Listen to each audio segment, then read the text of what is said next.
So to start this off, I pretty much just woke up, but this thought came to me, and I knew I had to start off by talking about this. Quick overview of like everything else that's going on. Qatar plane. I don't trust it, but you know, I kind of have a feeling that Trump's gonna get that plane because we all know he can pull the strings. He owns Congress. He owns the court. And he doesn't listen to the Supreme Court, so I doubt he'll listen to Congress. What else has been going on? I think he arrested a Democrat lawmaker, so that's fascism. We're having fascism now. We've had it for a couple months, but this is just, again, fascism. Surprise Bojack reaction. But with that said, what I really want to talk about today is, what does it mean? Is the experience of a teen or a child in America. For a long time, I just thought that my life was normal. And then for a couple years, I thought that it was because I grew up Catholic, that I grew up in a isolated, pretty unsocial life outside of the internet, which I only had because back in my day, back when I was a kid, instead of talking about transgender and furries, they were talking about drugs and the evil of teen sex. So my parents had absolutely no idea that the computer could do literally anything outside of play video games. And they didn't think video games was a sin because they'd only been told that sex and Satanists had like cults. Like, they probably would have been afraid if I was like if I was in a Dungeons and Dragons group, they probably would have been a little more afraid. But I don't even know how hard my parents fell into that. I mean, I think, ironically, I think some of my dad's brothers, and maybe my dad himself, played Magic the Gathering when they were younger. So who knows how that would have gone. But anyways, I got the computer, and I watched some Minecraft videos, and that was eventually fan game videos, and that's how I got my entire social interactions when I was a kid and a teen. And for this case, I'm saying teen, meaning like up until you graduate senior year of high school. So, we often hear about social media addiction, gaming addiction, kids these days on their damn phones, or whatever the hell they complain about. In the media and whatever. And I'm not going to be the first person to say this, but I think there is a very clear mix-up between the cause and effect here. And I think I mentioned this a few times, but I'll go into it again. So, they're complaining about kids playing Fortnite all day, kids talking on Discord, talking with internet strangers, playing whatever video games, violent shooters, Doom 2. that was just a Columbine. No one thinks Doom 2 is violent until they hear that it radicalized the Columbine kids, and then it's like, oh my god, ban Doom, it's too violent. Or whatever it is that you complain about. If just scrolling on Snapchat or Instagram or whatever other social media, TikTok, YouTube Shorts, people, and I'll hear even progressive-minded people, even leftists, complain about Gen Alpha, endlessly scrolling on YouTube or TikTok, watching YouTube Shorts, and will complain about Mr. Beast and Gen Alpha rotting their brains with Skibidi Toilet. And well, I mean, it is a little, it's not my style of humor, but also, we're 20-something years old, 30-something years old, so let's maybe chill on bullying a bunch of 13-year-olds, 12-year-olds, 8-year-olds. Okay? Maybe not the time to be doing that. But what the real problem is people are judging Gen Alpha, generally. Gen Alpha, Gen Z, they're being judged for spending all this time online. And they don't really care what Gen Alpha is doing or Gen Z is doing. They'll complain about whatever is popular with Gen Z, but their issue isn't with Fortnite itself. Their issue isn't with Minecraft or with Snapchat as a platform. Their issue is more so... Honestly, their issue is just with Gen Z. And millennials got the same treatment, and Gen X got the same judgment when they came into a shitty economy and weren't able to find consistent jobs, weren't able to start acquiring wealth in the way that the boomers expected. And of course, millennials get no sympathy for the student loans that they're pressured into taking. Gen Z gets no sympathy for when they go into debt. No one really stops to think, well, realistically, as a Gen Z person right now, especially if you're starting off with student loan debt, how are you supposed to, like, it's obviously a better financial decision to not take out loans that you can't pay back, not take out loans for a TV or for a new computer or for a DoorDash order. But, like, if you're already $30,000 in the hole because of student loans, what is going on with my, alright, it's weird. Game is freezing when I jumped into the spike. If you're $30,000 or $60,000 or $120,000 in rapidly accruing debt, if your attempts to get a job, you go apply for a job and then you have a glitchy AI voice telling you a bunch of nonsensical questions, asking you to get back to that point, and glitching out on when you apply for a job. And this totally sounds like a cyberpunk fictitious. I'm aware this sounds ridiculous, but this is actually true. You can look up, there's an article on it. Let me go pull up an article. These vertical bar plotties hop.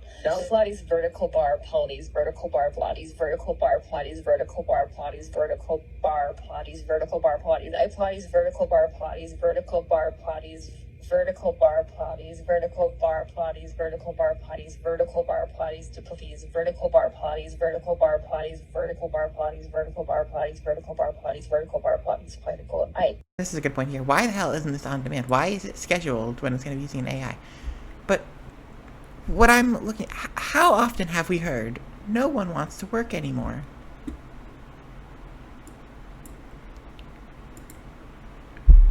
And yet they can't even have real humans interview these people.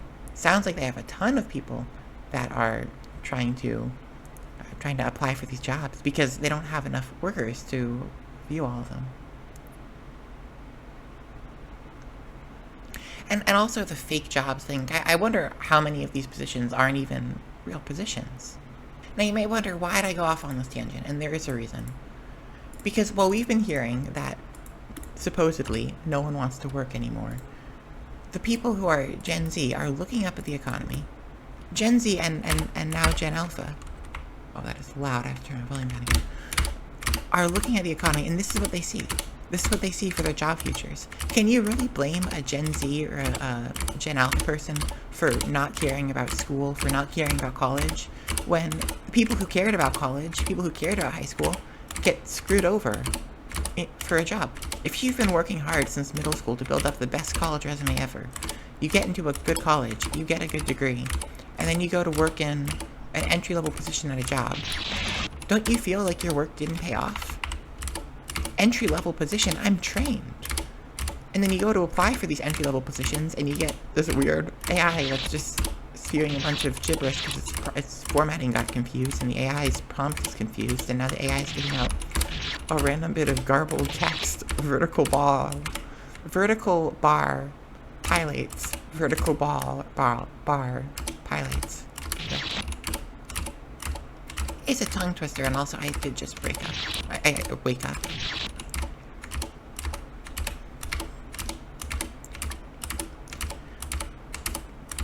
So then though, people will look at Gen Z. The media will report on Gen Z, or older adults will look down at Gen Z and Gen Alpha, and they'll say, well, they're spending all their life on their phones. Why are they spending all their time on their phones? Why aren't they going outside? There's a meme that I could point to on this, which, get Mr. Rogers out of this meme. He didn't deserve to be put in here. Why don't kids go outside anymore? And yeah, this is what it is. And I can tell you, I've been outside in the last week, and I can tell you this is what it looks like. There's the highways, the trash-filled streets, the homeless. I mean, those are homeless. That's homeless lodging, homeless makeshift lodging. You got a bunch of signs advertising a shopping complex they got over here. It's road. It's street that you're walking on grass. And if I, an adult, am feeling like there's no place for me, where do you think kids that aren't even allowed in a lot of spaces, like they aren't allowed in the, I don't know if they're not allowed in the Hooters, but like the Hooters, the Subway, these are commercial venues. They're all commercial venues. You have to spend money there. A lot of people have made the statement that there are no more third spaces. And a lot of people have been correct in making that statement. That there are no more third places. So if you're a kid, right? Let's say you're a kid or a teenager and you get out from your middle school at, it's 3 p.m. You've gotten out of middle school, high school, whatever. And so you can go on the school bus back to your house and spend the rest of the day on your phone. Or you can walk out of school, walk out. You have the ability to walk freely, right? Because it's a free society or something. It's a libertarian society. And so you can walk through the high-priced houses that are highly valued because the kids can walk to and from school. And you walk on, through that neighborhood, and then you maybe get to a shopping district where you need money in order to be welcome there. You can go to the library if you can walk the 1.5 miles there. Great. Libraries exist. I love libraries. Libraries are the last free space, it seems, in society. There's also maybe a park. It might be public. It might be not public. But let's say it's public. There may be, if you live in a wealthy neighborhood, you'll probably have a coastal area so you can be on the side of a lake or a beach. But if you're in most places, you just have asphalt, grass that you're not allowed to be on, and the occasional area of grass that you are allowed to be on. So you can go, maybe you're lucky enough to have a public park, and you could run around with the kids there, which no one wants to do after the age of 10. And good luck even finding a place that has kids, because the vast majority of kids are getting out of school and they're going straight into their after-school resume building programs so they can be on the chess team, the chess tournament, the chess practice group. Or they're doing sports training, like structured league sports. Or I'm trying to think back to my own childhood and what I heard about people doing. I mean, you got religious groups, you got religious classes, and religious Sunday school. That happens. And the rest of your time, like, you're just, what else is there to do? It's just all on the internet. The internet is the last open space, but now even that's being clamped down on by corporations because everyone moved there, so corporations want to milk those people for money. So yeah, you can complain about kids spending all day playing Fortnite, but what else is there to do? They can go outside and walk through the neighborhood, but then they'd be on private property for most of that time. You just have to hope that the neighbors decide that you can have kids on their lawn. They're not going to scream, "Get off the lawn!" Like the stereotype old person. You could maybe do, I don't know, street hockey. You could do street hockey in the road. Except no way you'd be allowed to do that. You'd be obstructing traffic, and it's not like that's safe. Seriously, what else is there for kids to do? Where else is there for kids to go? You have the libraries that are open to the public, and that's it. It's school from 8 to 3, and then it's going to be online stuff from 3 to whenever they go to sleep, because what else is there to do? And this is the bigger trend that I've been kind of yelling, old man yells at cloud. I've been yelling at cloud. I'm by no means old. I'm Gen Z, but I guess I feel like I'm old now, yelling at everything being horrible, and then how it was better back in my day, but it was still horrible then. It just wasn't as horrible.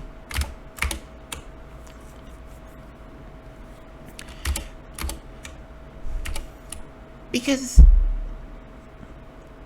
like, it's just, what are you meant to do in this society? What are you meant to do? I went through middle school. I was told to focus on school. I focused on school. I gained a lot of mental health issues. I lost a lot of sleep. because surprise, surprise, you can't just will away ADHD. But I did get good grades. So then I went to high school and I got more good grades. And then I didn't go into college because the government won't pay for you to go to college. And college involves taking on $100,000 of debt, which sounds like a pretty bad idea to do when you have no income. So now I'm unhireable because no one cares. The only people that care about what grades you get in high school are the people that are the colleges. But the colleges have a $100,000 price tag. Maybe you have parents that can pay for that. Maybe you have parents that can just buy you a house. I mean, at that point, that's the real answer. The only thing you're meant to do in this world is to be born rich. And for everyone else, whether you're Gen Alpha or Gen Z, regardless of how old you are, it doesn't fucking matter. To everyone, it doesn't matter. If you're rich, it doesn't matter because mommy and daddy's money will buy you everything. If you're poor, it doesn't matter because you can't do anything to get that money except maybe gamble. You can just gamble your money on the lottery. And that's probably the best way you have to building wealth. You could also spend $100 trying to get some... You spend hundreds of dollars getting some dumb credit repair pseudoscience stuff. You can get a car for $5,000, probably for like $100 down. They'll loan those out to anyone. They have so many cars on the lot. But then you'll go into debt trying to, when it gets repossessed because you don't have the money to pay the car payments. You can buy a bunch of expensive designer clothes, but then you go into debt because the Klarna program you used actually requires you to pay those other 3 payments eventually.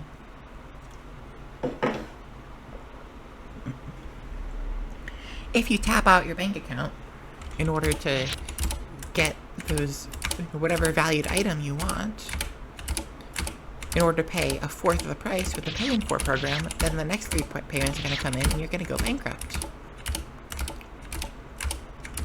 And again, I'm not blaming people. I'm not blaming the individual citizens. There's nothing you can do. And so people, when I see people make fun of Gen Alpha or young Gen Z for using character AI or for using ChatGPT as a therapist or for whatever it is that they view as like, whether it's e-dating or it's whatever else they call cringe, I get mad because I say, even though I don't do those specific things, what else is there for us to do? You can joke about people that spend hundreds of hours playing Fortnite or playing, or who send like sappy love messages to their e-boy or e-girl or e-date. But again, this is a socially deprived generation. And consider that kids in school aren't allowed to interact with the students around them. And kids at home are home, and so their only interaction comes from online scrolling, online media, social media. Honestly, I'm not surprised that ChatGPT and Character AI both took off, and that all the other Character AI clones took off.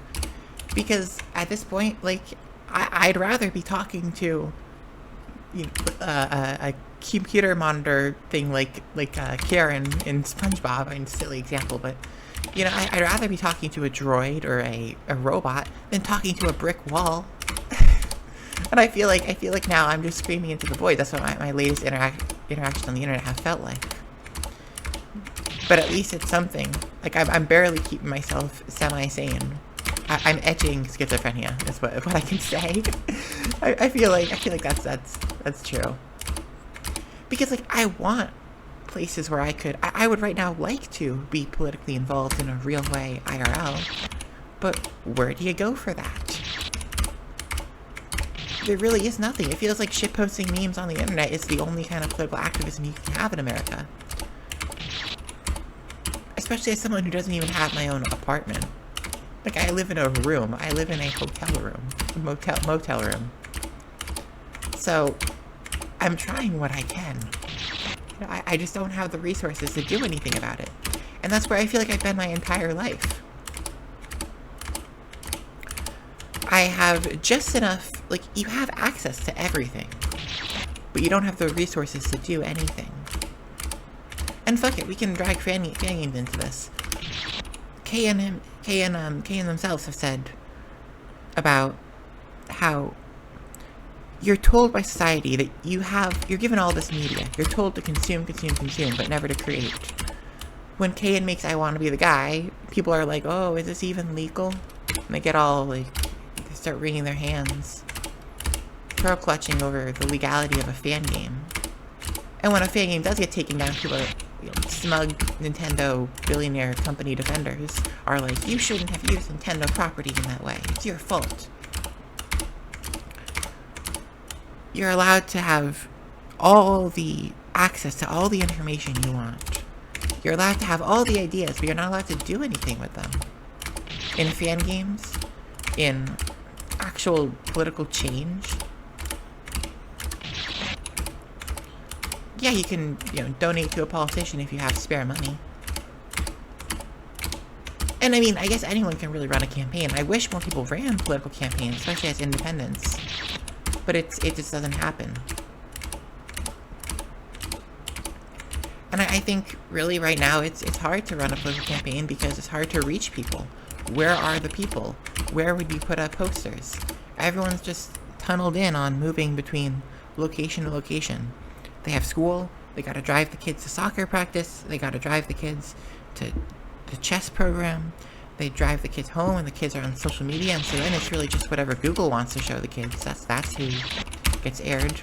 I'm not surprised that candidates like that people, not candidates, oh god, but people like Andrew Tate, people like Joe Rogan took off and were able to brainwash Gen Z and Gen Alpha and Gen Y, because it's on the online spaces that are controlled by Snapchat, that are controlled by Google, that are controlled by Amazon, who owns Twitch.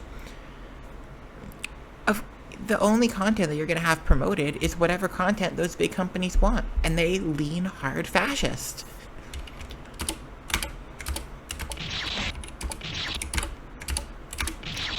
People who bought advertisements to advertise against Tesla had their Google ads delisted because it violated Google's terms. It violated what Google believes in. So Google defends Nazis, and I mean, we all know this, right? So how are you supposed to expect Gen Z and Gen and millennials? I mean, millennials at least have the knowledge from a time before, and older Gen Z like myself, we remember when the internet was more open. But for people who aren't on specific Discord servers, who don't find their way to niche internet spaces that are too small for corporations to care about, they're just going to be bombarded with a bunch of fascist rhetoric. Honestly, I'm surprised that Google took down Ye's Heil Hitler song, because it sounds like it would be exactly what Google stands by. And Meta has, I'm pretty sure Meta's just stopped regulating hate speech entirely, and Facebook ads have been shit for years. Everyone remembers the old, doctors hate this simple trick, that ongoing trend that we see in the ads.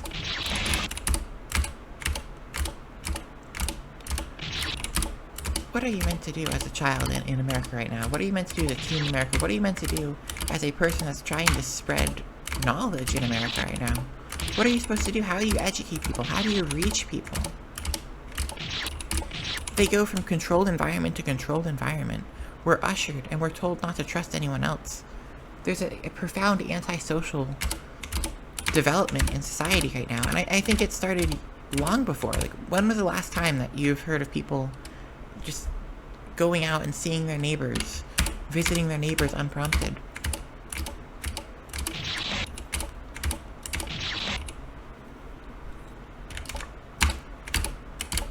And this is the, I think, the peak embodiment of liberalism. Everything is capitalized, everything is turned into a service that's monetized, and so you inevitably have a rise in a new ideology in a liberalism government, whatever ideology serves the corporate class better. The reason that Democrats clung to identity politics and that they went out and waved around their flag, their, the whole BLM virtue signaling, the pride flag virtue signaling, while not actually addressing any of the core root problems, is because yelling BLM and waving a rainbow flag doesn't interfere with the corporate the corporate people that control everything, that buy out all the politicians. Even Congress, even government has become a venture to exploit for money. And so if you work in government, you don't want to upset the corporate people that buy you. So you just say, we respect pronouns, ignore all the homeless queer people, all the homeless trans people, the gay people who lose their job because their corporate owner conveniently finds an excuse to terminate their at-will employment that isn't necessarily being gay, but is effectively being gay.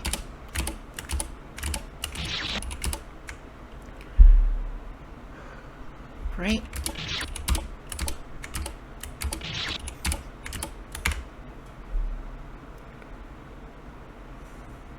And so it is inevitable that you end up with a fascist rise, a fascist ideology rise, if that's what serves the corporate interests best, and it always has. It always has. Because freedom is something that you can't buy, so you either have to quell it, you have to either bribe it, distract it with money and with fancy consumerism, or you have to side with a force that suppresses it.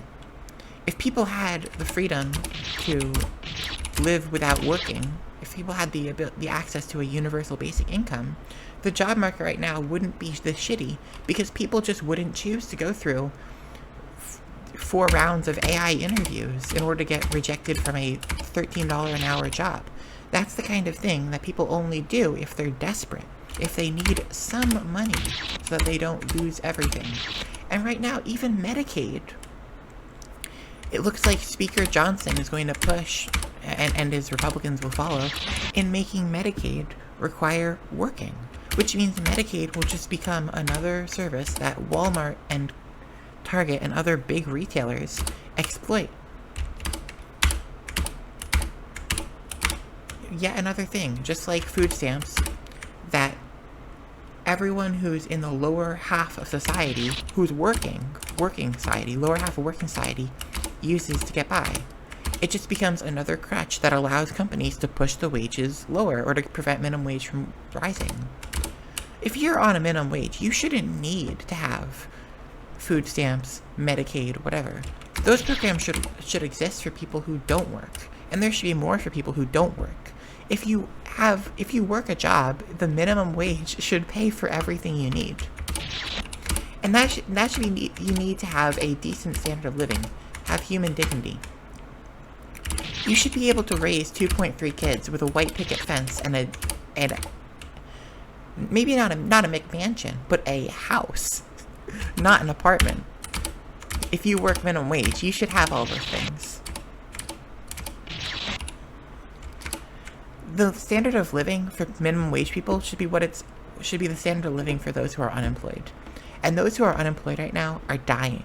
We are dying.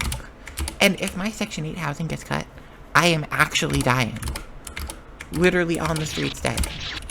I'll try to take out a couple ICE agents, or at least a cop or 2, before I die. But yeah, so this is what's been hanging over me. If you want to know why I haven't been active in the fanging community lately, this is what I'm dealing with.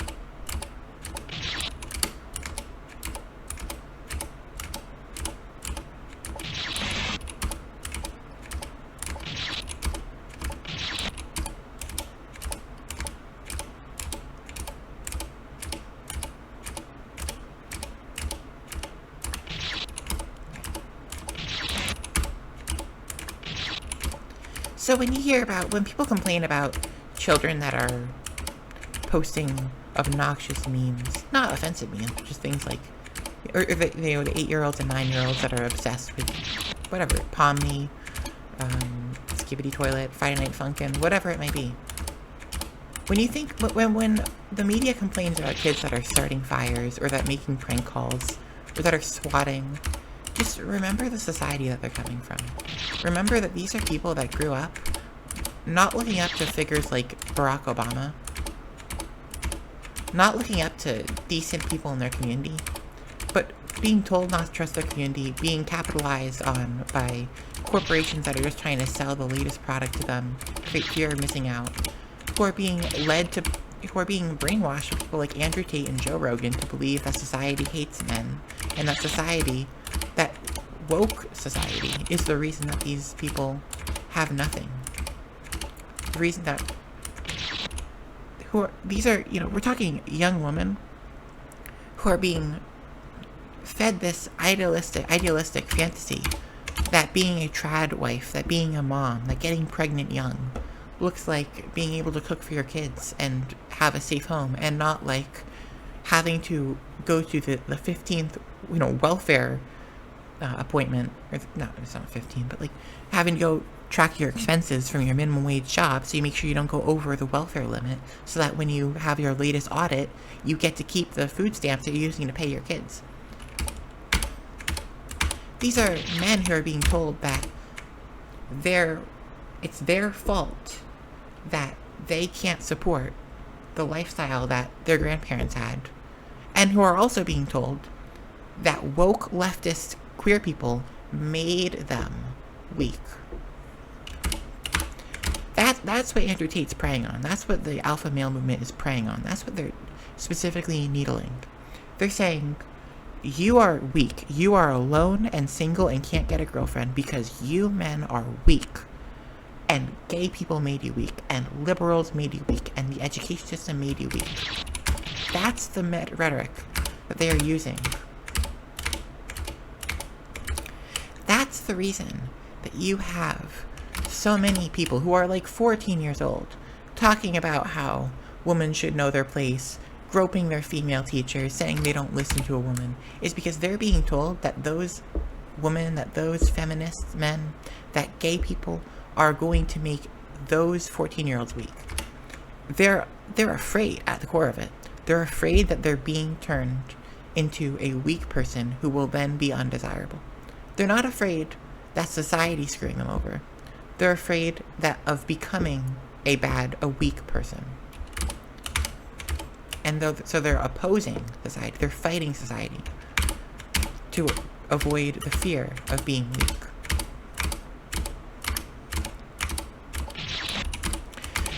I've talked to a fair number of people. I try to be fairly open, especially before the election when I was under the view that good people would win out in the end here.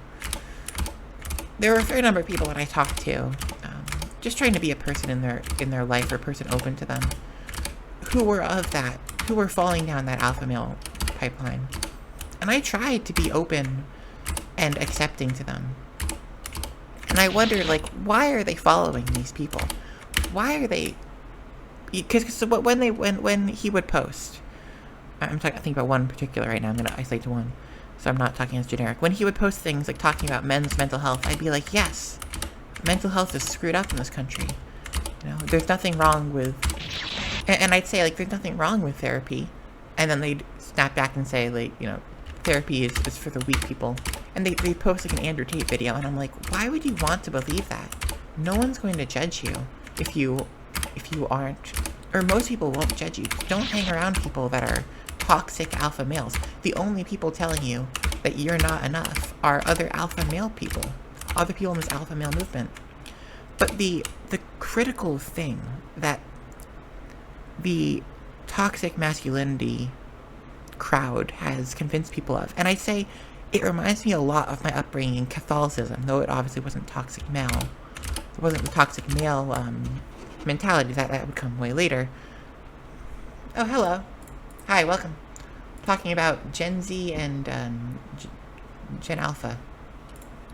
And the beliefs they're being raised on. In fact, let me actually... Hopefully you don't mind if I make the chat visible.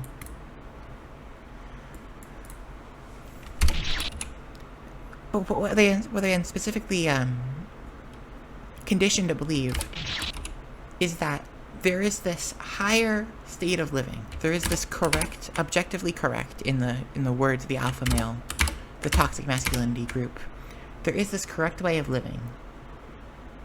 You are not achieving it. And you are not achieving it because you are weak. You are weak because you were brainwashed into being weak by those people. And it's just, you know, the political enemies, the left, quote unquote, the queers, people online, women. And so you have these young men being radicalized against people who are trying to, again, being radicalized against the idea of comfort, being radicalized against the idea of joy. And it reminds me a lot of having grown up Catholic and being told, you know, there are, that the enemy was sexuality, that the enemy was gluttony. So enjoying the life around you was too much because then you're a sinner. If you eat for pleasure, you're a glutton. If you want what someone else has, you're jealous. You're jealousy. You're showing envy. If you enjoy sex, you're falling into lust. If you marry, if you have any sexual relation outside of a specific woman and man marriage with the intent of having children, then you're falling victim to lust. And that mentality, I was swept up by it for a bit of my life, and I've been clawing my way out of that sense, trying to convince myself that it is actually okay to post sexual things, quote unquote. Well, I mean the sexual is not a quote, but lewd or promiscuous, you know.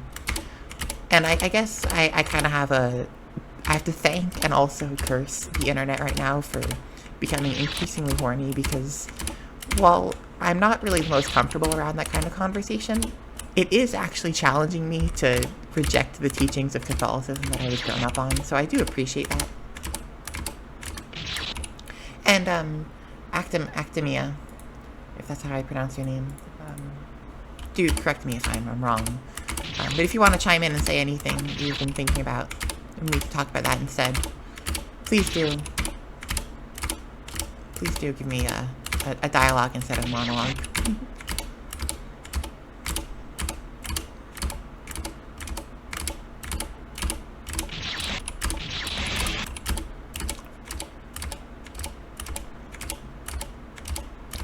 And the same antisocial development, and I'm saying antisocial here, not to mean antisocial personality disorder, but more to mean against socializing. This is exactly what allowed BetterHelp to take off. This is exactly the kind of mindset that allowed these AI services, that made the AI services feel so right to the tech bros. And it's exactly the kind of mentality that tech bros have been pushing. They want us isolated. They want us divided and socially deprived outside of their specific service. Hell, you know, there's these increase of... I'll tell you how crazy this is.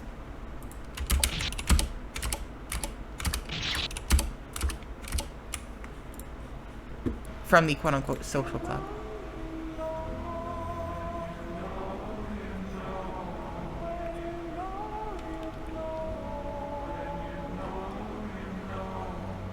In this video, events. The fact that you'd ever want to watch a video like this, I don't understand why you'd want to watch a video like this. It seems completely meaningless to me, but okay, anyways. It's supposedly they had like they rented out a area for prom, basically jazz night. One shot of people dating, one looking out the window. I don't know why they're looking out the window. That's a good point.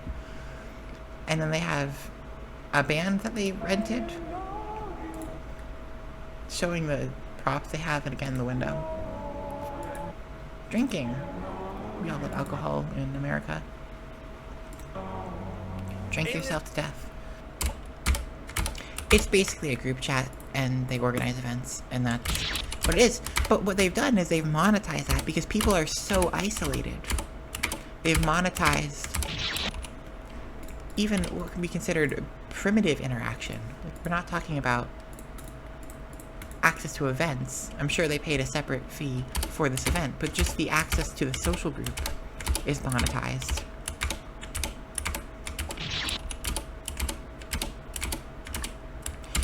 Peak liberalism. That's what it is. When people complain about liberalism, I want to be clear, I'm not complaining about, oh, these damn libtards, leftists, whatever the hell, that the alt-right shakes their fist at in the streets. I'm talking about the society, the view of a society in which everything is exploitable. That's what liberalism is. The freedom of everyone to do anything. Which, yes, includes defending gay rights and not having not having certain discrimination against black people. But it also means, say, if you can't get a job because the big corporation doesn't think that you're worth that you're monetizable, if society collectively hates queer people and you can't get a job because you being queer, the company doesn't want to hire you for being queer, either because the owner's bigoted or because the owner's afraid that customers will be bigoted, or because other employees are bigoted, that means that you rot on the side of the road to the degree that there even is a public area for you to rot in. My ideal view of society would be a leftist society which is socially liberal and economically left. I think that's pretty much the issue. When we complain about liberalism, it's because liberalism, as a government worldview, liberalism is socially liberal, but economically conservative, economically right.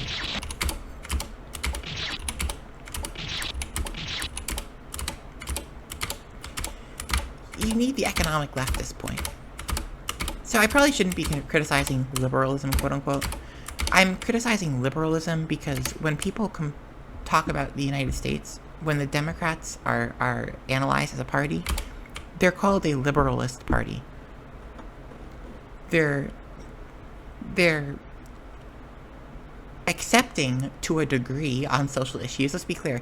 They were not openly in support of gay marriage or even gay people all that much until the 2015 Supreme Court decision that legalized gay marriage, that protected gay marriage federally. Even Hillary Clinton, 2016 presidential primary candidate, she spoke out against gay marriage. She said that marriage should be between a man and a woman. And she was saying that not as a federal thing, but specifically when the state of New York was deciding, because at the time it was each state's choice whether to accept gay marriage. And Hillary Clinton did not want New York State to accept gay marriage. So when you look back at 2016, you see Hillary Clinton up against Donald Trump, you wonder how Trump could have won. That's why. That is why. Because Hillary Clinton is a horrible politician. I will defend that point. So what's it like when you're in... Alright, here is a clip from NPR.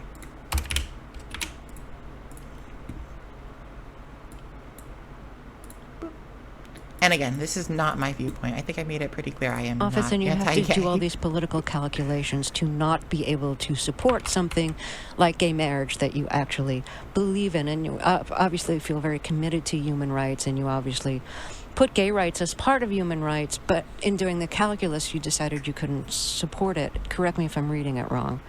Well, I think you're reading it very wrong. I think that, as I said, just as the president has said, talking about just because you're a politician doesn't mean you're not a thinking human being. And you gather information, you think through positions, you're not 100% set, thank goodness. You're constantly reevaluating where you stand. That was true for me. We talked earlier about Iraq, for goodness sakes. So for me, marriage had always been a matter left to the states. And in many of the conversations that I and my colleagues and supporters had, I fully endorsed the efforts by activists to work state by state. And in fact, that is what is working. And I think that, being in the position that I was in the Senate, fighting employment discrimination, which we still have some ways to go, was appropriate at that time. As Secretary of State, I was out of domestic politics, and I was certainly doing all I could on the international scene to raise the importance of the human rights of the LGBT community. And then leaving that position, I was able to, very quickly announce that I was fully in support of gay marriage, and that it is now continuing to proceed state by state. And I am very, very hopeful that we will make progress and see even, more change and acceptance. One of my big problems right now is that too many people believe they have a direct line to the divine, and they never want to change their mind about anything. They're never open to new information, and they like to operate in an evidence-free zone. And I think it's good if people continue to change. So you mentioned that you believe in state by state for gay marriage, but it's the Supreme Court too. The Supreme Court struck down part of DOMA, the Defense of Marriage Act, which prevented the federal government from recognizing gay marriage. That part is now struck down. And DOMA was actually signed by your husband when he was president. In spite of the fact that he signed it, were you glad at this point that the Supreme Court struck some of it down? Of course. And Of course, I didn't want that. We are bill that my living at a husband time when supported, this that I never extraordinary against. change is occurring. Of And course.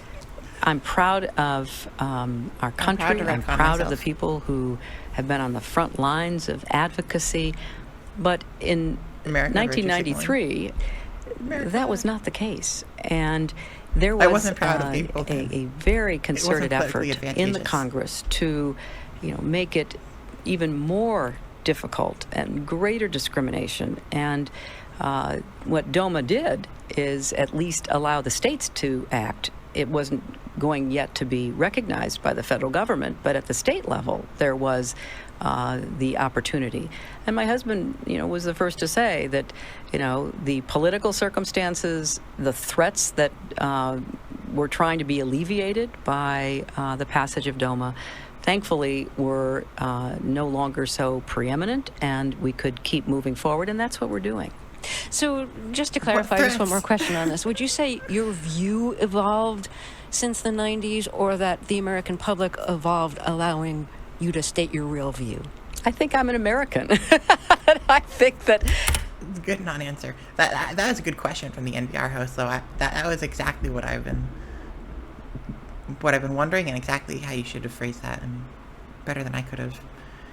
Has your view changed, or were you just quiet before? I think we have all evolved, and it's been one of the fastest, most sweeping transformations. No, I understand, but a lot of people aware of. already believed in it back in the 90s. A lot of people already supported gay not marriage. that, but Yeah. to be fair, Terry, not that many. Yes, were there activists who were ahead of their time? Well, that was true Bernie in Sanders every spoke on the human Senate rights floor. and civil rights movement. But the vast majority of Americans were just waking up to this issue and beginning to think about it and grasp it for the first time, and think about I didn't mean to actually. So what's it like when leave you're the- in office? think about it and grasp it for the first time, and think about their neighbor down the street who deserved to have the same rights as they did, or their son or their daughter.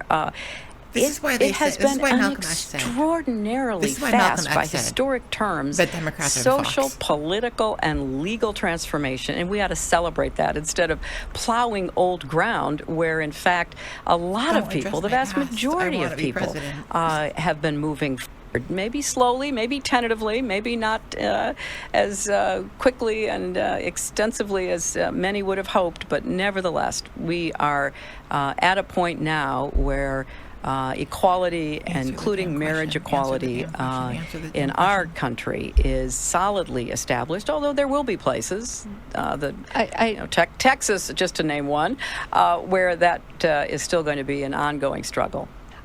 I'm pretty sure you didn't answer my question about whether you evolved or it was the American public that changed. Whether you Because I said I'm an American, so of course we all evolved. American. And I think that that's a fair, So your opinion that's changed. a fair conclusion. So you're saying your opinion on gay marriage changed, as opposed to you just felt it was comfortable. Somebody is Just- always first, Terry. Somebody's always out front, and thank goodness they are. But that doesn't Thank mean that goodness there are those other who people. join later in being publicly supportive or even privately accepting that there needs to be change are any less Cutting committed. things, Hannah. You could not be having the sweep of marriage equality across our country if nobody changed their mind. And thank goodness so many of us have. She So cannot that's answer a question. one for you changed your mind. You know, I have to say, I think you are very persistent, but you Yes. are playing with my words and playing with what is such an I'm just trying to important clarify Answer the so I can question. understand. No, I don't think you are trying to clarify. I think you're trying to say that, you know, I used to be opposed and now I'm in favor and I did it for political reasons, and that's just flat wrong. So let me just state what I feel like you are implying and repudiate it. I have a strong record. I have a great commitment to this issue, and I She am has a proud strong of record. what I've done and the progress we're making. Can you No, share? I'm sorry. I just want to clarify what I was saying. No, I was saying that you maybe really believed this all along, but, you know, believed in gay marriage all along, but felt for political reasons America wasn't ready yet and you couldn't say it. That's what I was thinking. No, that is not true. Okay. I did not grow up even imagining gay marriage. I don't think you probably did either. This was an incredibly new and important idea that people on the front lines of the gay rights movement began to talk about, and slowly but surely convinced others of the rightness of that position. And when I was ready to say what I said it. Okay, thank you for clarifying that. And see, speaking of people that were ahead of the line, ahead of the masses.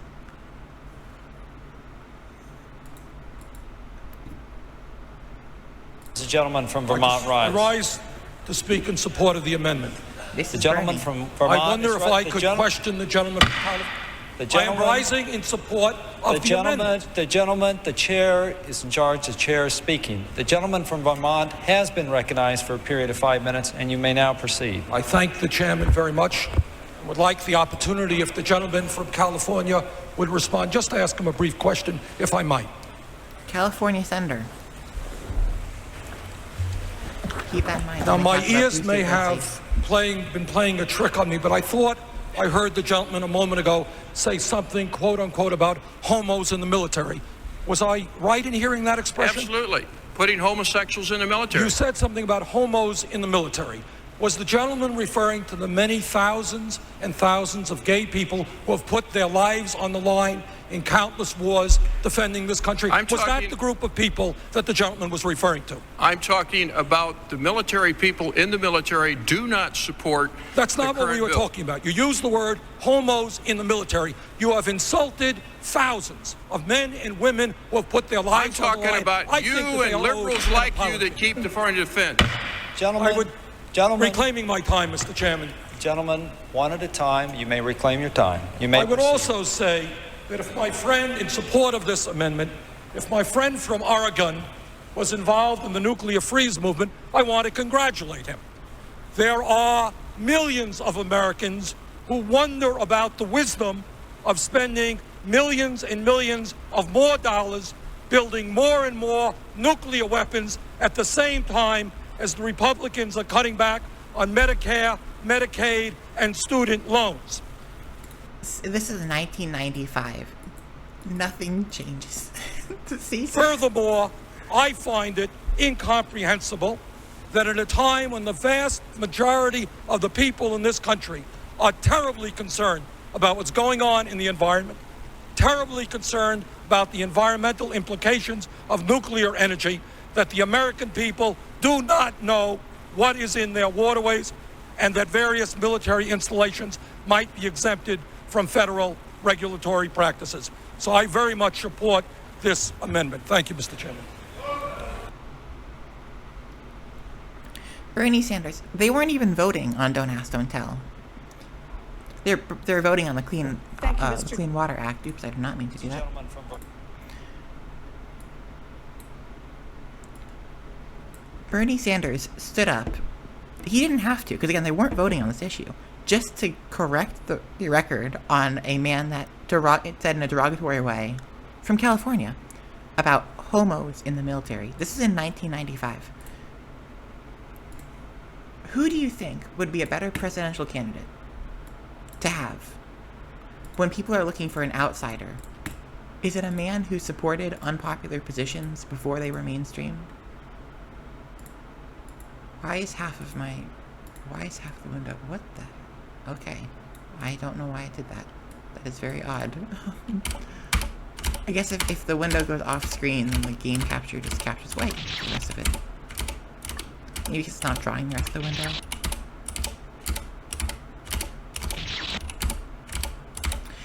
Anyways, we love Bernie here. Bernie Sanders. Honestly, Bernie Sanders in 2016 or even 2020 could have fixed this. But definitely in 2016, he could have fixed this. He could have... If the Democratic Party was willing to accept Bernie, they would have had more support across the board. People... A lot of... I mean, you could point at Congress and say, Congress is red. What could Bernie have done? A lot of people vote for their Congress people based on who the president they're voting for is. That's just the reality of American politics. Most people don't pay attention to it. If they were inspired by a Democrat, they'd vote for a Democrat. If they were inspired by a Republican, they'd vote for a Republican. I don't think it's a coincidence that you see, with the start of Obama's term, with the start of Trump's first term, with the start of Joe Biden's term,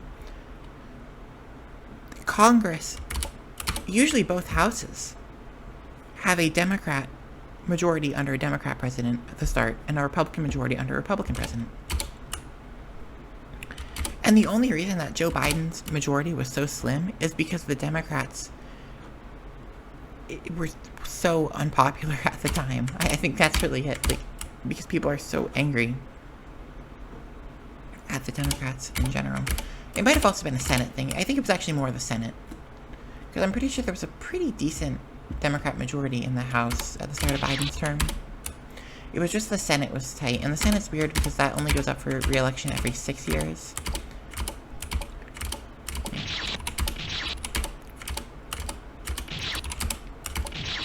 Also, you have to note that two people, Kristen Sinema and Joe Manchin, were Democrats who then did not act like Democrats when in office, in Congress. But my point is, if in 2016, if Bernie Sanders, especially after a Democrat president going into a second Democrat president, if Bernie Sanders had won that election, I think the people who voted for Bernie Sanders would have also voted D down the line instead of R. Trump promised something. Trump promised to be an outsider to upend the establishment. And Hillary Clinton did not promise any of that, did not embody any of that. So people who were angry at Hillary Clinton, who were angry at the Democrats for putting her up on the stage, of course are not going to vote for their Democratic senator or House representative unless they pay attention to the politics. And that's going to be a small group, especially in swing states more than any other. It's a small group that's politically active. Because the people that you see very politically active, regardless of who's in power, who you see constantly politically active, are the alt-right and the progressive blue states. Like, yeah, you know, New York, New Jersey, Connecticut, Massachusetts are going to have blue Congress people, regardless of who the president is. And they're going to vote blue, and they're always going to vote blue. Except that one Reagan map, which looks absolutely disgusting, and I hate that. How he managed to sweep the entire country except for one due to a road and another due to a road elector is baffling. He was the worst president that we've ever had. Okay, I can't say that, but he's definitely... The fact that I can't say Ronald Reagan is the worst president this country ever had is a testament to how bad American presidents have been.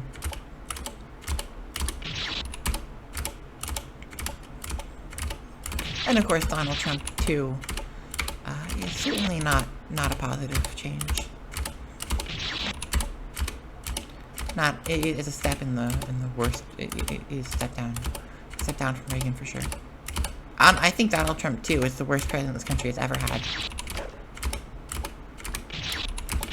Other bad options would be Andrew Jackson, who went against the Supreme Court to commit genocide against Native American, and then who tried to institutionalize, or tried to disbar due to insanity, a judge who ruled against him, simply because Andrew Jackson asserted that the federal government stealing Native American horses was not unconstitutional, and that the judge that ruled that taking those horses was the judge who ruled that it was unconstitutional for the federal government to steal the horses of native tribes was insane, because that ruling was so wrong in Andrew Jackson's assertion.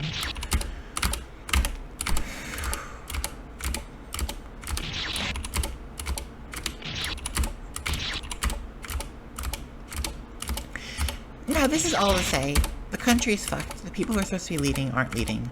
The corporations are greedy. You have no route to success. You have no route to survival. And so, when people complain about spending time on video games, or about, even like, who complain about starting fires, teens who go out and start fires, or who do graffiti or smash windows, what else do you want them to do? Oh, that is, my main audio is loud. I'm gonna have to turn that down in editing. Yikes. Yikes-roo. An hour, I should have noticed that before. Yeah, I'm gonna turn that more.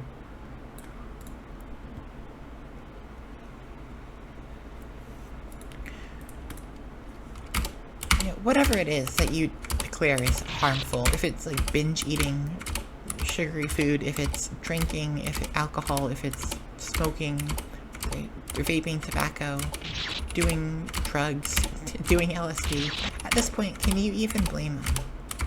There's just no hope. How can you have hope in a country that has repeatedly shown the only thing that matters here is how much money you start off with?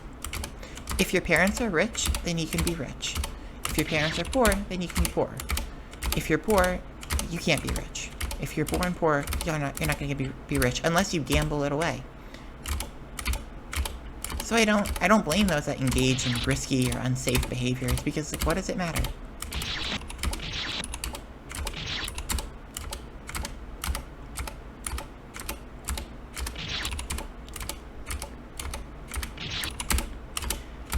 You can put yourself through 40 hours of AI interviews and nothing's gonna come of it. You can't just walk in a place and get a job with hard work and a good firm handshake and a desire to work hard. That's not gonna get you anywhere. And you're not even gonna have a house. You're gonna lose your house because some private equity firm buys up your landlord, spikes the rent up 150%. And then you can't save up for a house, for a down payment on a house, because houses are ridiculously expensive and rent is taking up all your money. I mean, God, a couple years ago, I remember hearing people proposing they're proposing a microfinancing company for your rent down payments, for your apartment down payments. That's how sad this is. So I say, and you know, I wish I had people IRL that I could be the cool older influence that tells you not to care about anything. But like, yeah, fuck it. It doesn't matter. Nothing matters. Go ahead and... What's considered controversial now? Following porn accounts when you're under 18 on the internet? Like, I feel like that's what people are complaining about nowadays. Minors, DNI. Fuck it, who cares? It doesn't matter. I'm sure that the hentai art is not going to do more to screw up that child than the inability, than the lack of any stability in the political climate is. I mean, I'm going a little American-centric there.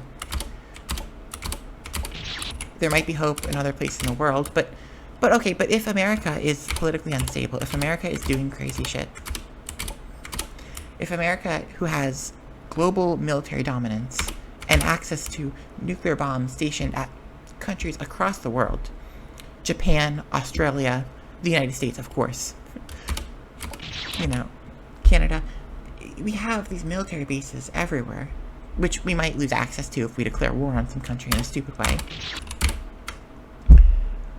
But whatever is going to happen, like, it looks like we're going into World War III. So fuck it. Why am I really going to tell a 17-year-old, a 16-year-old, a 14-year-old that they can't view that art because it's not for them?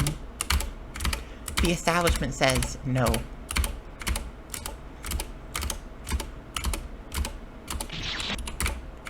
like I feel like I'm like in the mindset of the older teen that buys cigarettes for the younger kids. Except I wouldn't buy cigarettes. I don't support smoking. Although, again, what does it fucking matter? I wouldn't smoke, but who am I to tell another kid not to smoke?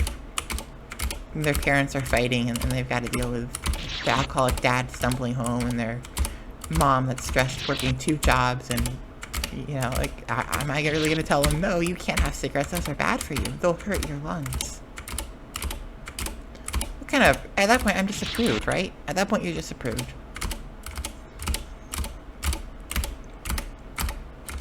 So fuck it, I buy the cigarettes for them.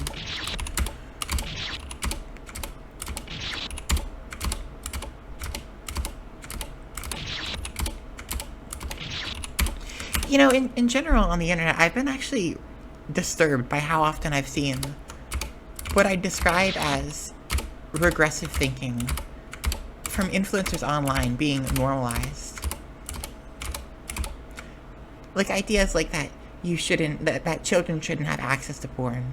Meanwhile, in Congress, we're seeing banning children from porn is an excuse used to push bans on porn across the internet, or push surveillance tactics. And every time that I see that, I say, you know, it's virtue signaling, because obviously, what I say is that the Republicans just want to ban porn, or the Republicans and Democrats just want to surveil people, because there's no reason that preventing kids from seeing pornography would actually be a noble goal worth justifying any means. After all, it's not like, because like people who complain about children having access to porn will sometimes compare it to sexual assault or sexual crimes, but it's not a crime of that nature because no one's being forced to do anything. If I leave a bottle of alcohol out on my doorstep and a kid comes in and chugs it down, and it's like clearly labeled as alcohol, will make you drunk, this is beer, do not drink it, the kid wasn't drugged. The kid chose to take that drug themselves. I don't know. I don't, and I thought this was like the mainstream view. I thought this was the view that pretty much everyone would have. At least if the younger generations, like, come on, we grew up, all of us, with access to pornography. And is that the reason that you can't afford a house?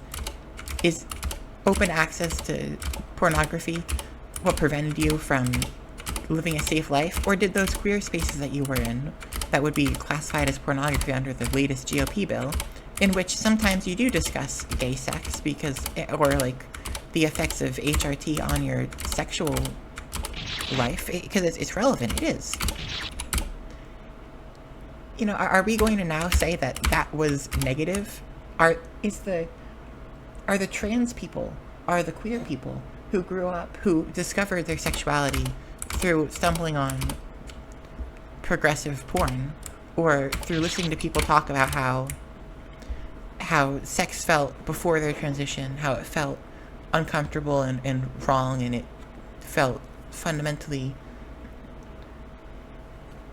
like they felt like they didn't want to do it, but they didn't know if that was weird or not, and then they realized, oh, they're ace, or oh, they're trans. You know, are we going to say that those interactions were bad in retrospect? No, of course not. I've had people who claim to be straight allies, who argue that pornography should be, you know, age restricted, and who can't see why that would be a problem at all. Who only have, you know, who when they criticize me for taking this pro porn view, and they do so sometimes in pretty questionable ways. It's pretty it kind of sounds like a dog whistle. A couple dog whistles are blowing there.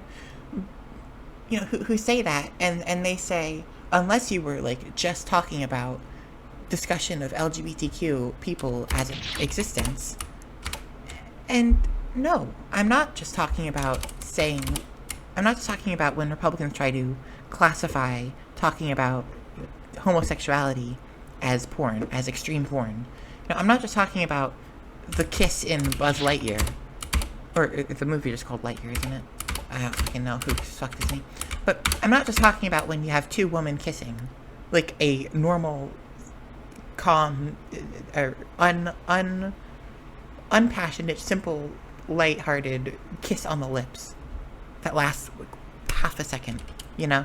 The kind of thing that you would have two underage teens do that in a teen rom-com, and if they're, you know, of opposite sexes, and no one would even bat an eye.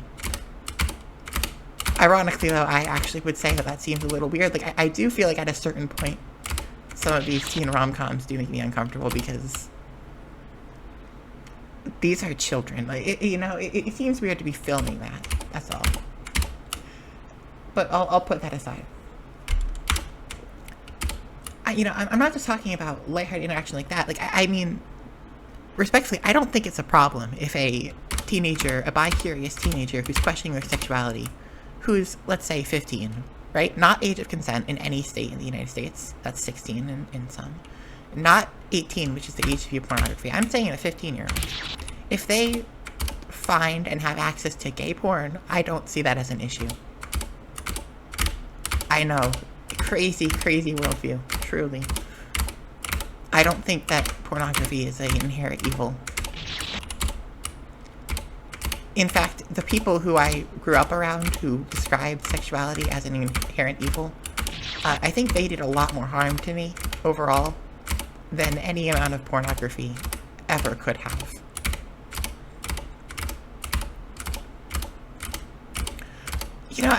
My final one of these, when I finish the game, I should get myself banned from Twitch by just streaming pornography. I'm not gonna do that. That's too far. It's too far. That's too far. I will not do that. Do not worry. Do not worry. You do not have to tell me not to do that. I will not do that. It was a funny idea, and I just had to say it out loud because it came in my mind.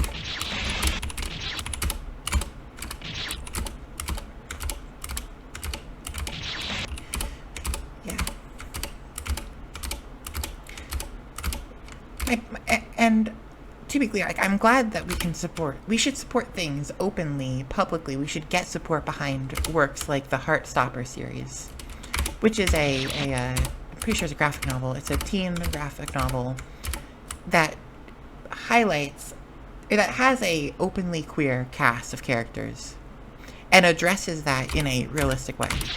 Heartstopper and similar stories that show the PG side, the non-sexual side of queer existence should absolutely be protected and endorsed and defended and openly pioneered. But when it comes down to us as individuals, when we're allowed to be singular individual queer voices on the internet, please do understand that you are not a marketing firm. You do not need to make your speech as an individual person posting on the internet in line with what you would say publicly at a political rally. We are not politicians.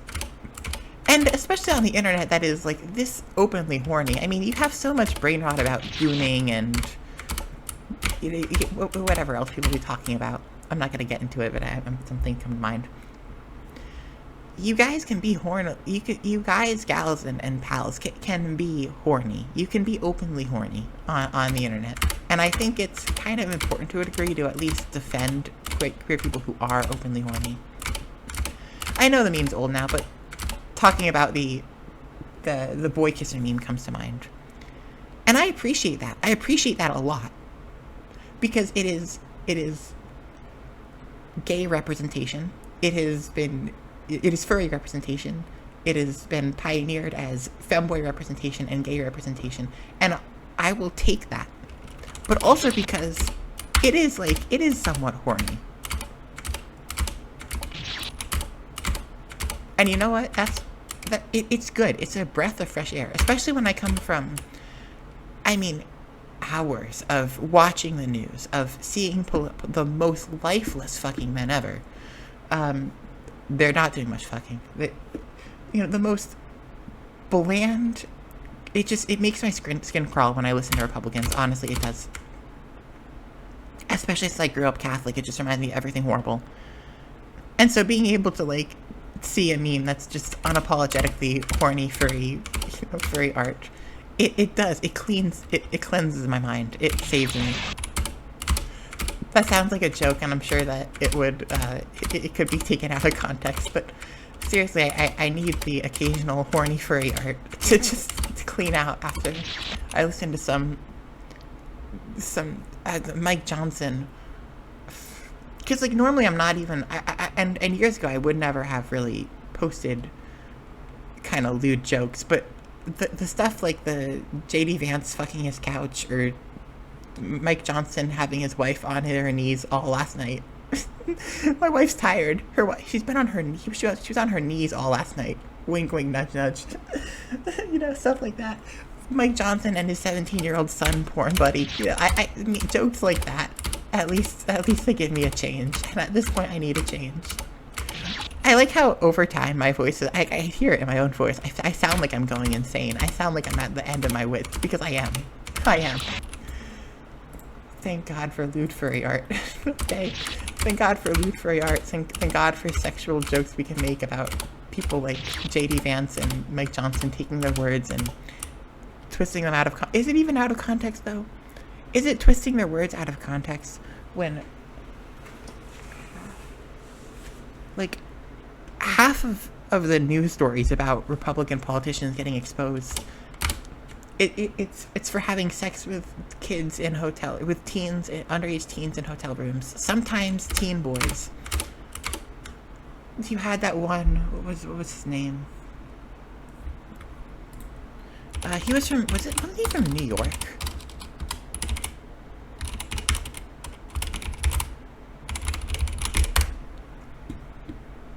George Santos, who was a former drag queen,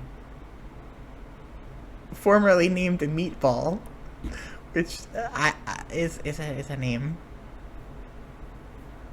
And look, I'll just pull up the Snopes. I don't want to read an article on it. Ah, we got a spam bot. How cute. Hold on. Snopes. Get out of here.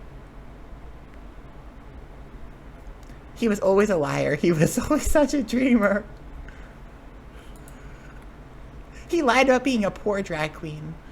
And then he ran to be a senator in New York.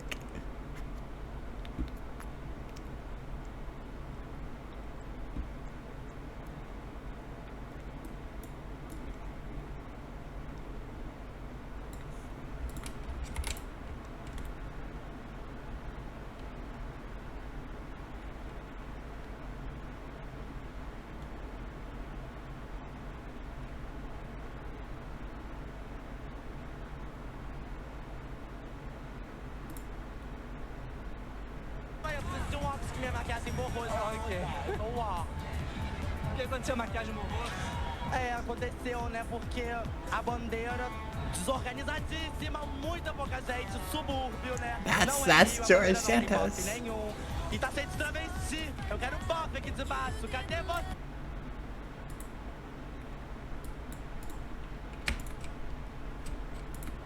Look.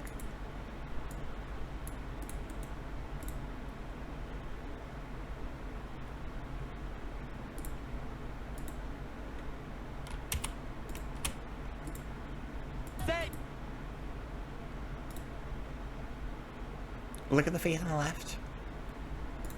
See? It checks out. We all know this. It's the hypocrisy that pisses me off too. Like, I know these men. I know these men are not as supposedly godly as they say, because I've read the Bible. Actually, I was raised Catholic, so I have read the Bible. I've read Jesus' teachings, and I've read the crazier scenes about horse genitals and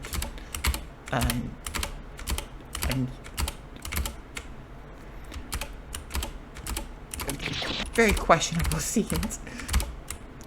And massacring a village, stomping on the heads of infants, killing the young boys, and the men and boys, killing the women that were not virgins, and then taking the virgins as prizes. That's a scene in the Bible that I did read, and it was Yeah, see, if the people who've read the Bible are all atheists, and there's kind of a reason for it. The people who listen to the Bible are Christians. The people who read the Bible are atheists. Honestly, I feel like all priests are just, they're peddlers.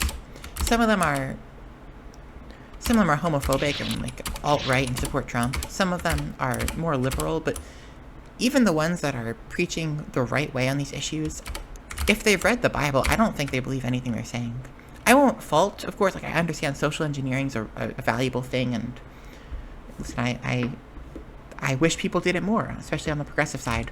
I wish people would try to do social engineering and weaponize that to push progressive agendas. But just to be clear, the pastor that's saying that he supports all his LGBTQ congregation, or even outside of Catholicism where priests are allowed to have sexual relationships, maybe there's a gay pastor, I don't think they actually believe in the Bible that they're reading, because if they've read it, they shouldn't believe in it regardless of whether they're gay or not. They're just trying to push queer issues and elevate queer people in the minds of their congregation, which is something I support. I'm just noting the fact that I don't believe that they believe what they're preaching.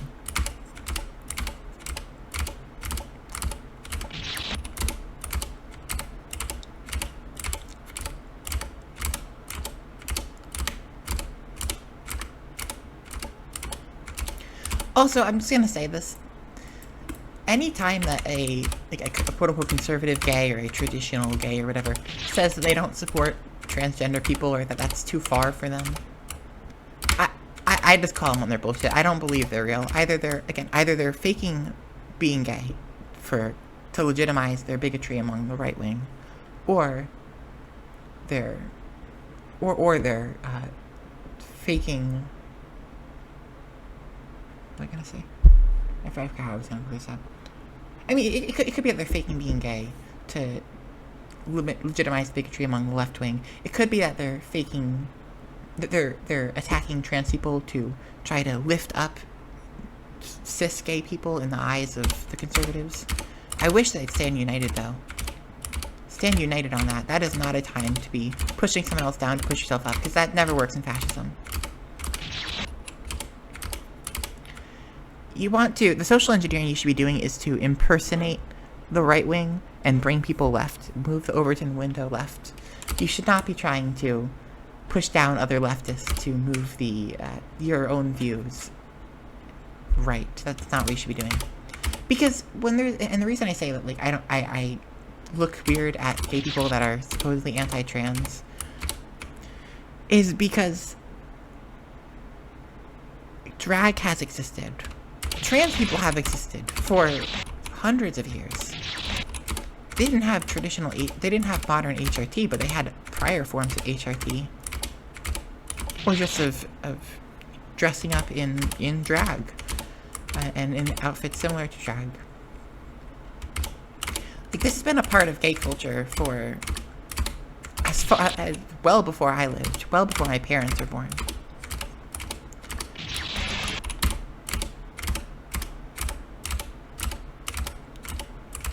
So for them to be all of a sudden, hand-wringing over the idea of a feminine person with a penis, I don't buy it. I don't buy it. And lo and behold, George Santos, who again was a loud, he wasn't, I don't think he ran as being gay, but he did run as a Republican. He ran as being anti-woke. And then in the end, look at him. He was a drag queen the whole time. Don't believe any politician's words. I think that's kind of what you come down to. Don't believe anything a politician... Don't believe that a politician is honest. Don't believe that a politician is projecting their true feelings on an issue. But the politicians I support, like Alexandria Ocasio-Cortez, like Bernie Sanders, even if they... I actually do kind of believe that they believe what they say. But even if they don't, I believe that they're going to govern in accordance to what they claim.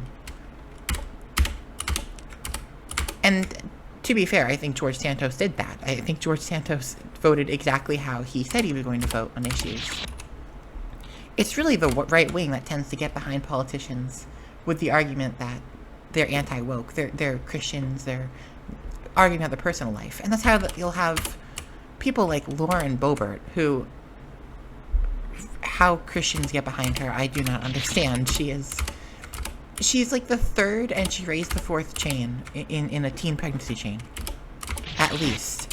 Who knows what Lauren Boebert's grandmother, how old Lauren Boebert's grandmother's mom was when Lauren Boebert's grandmother was born.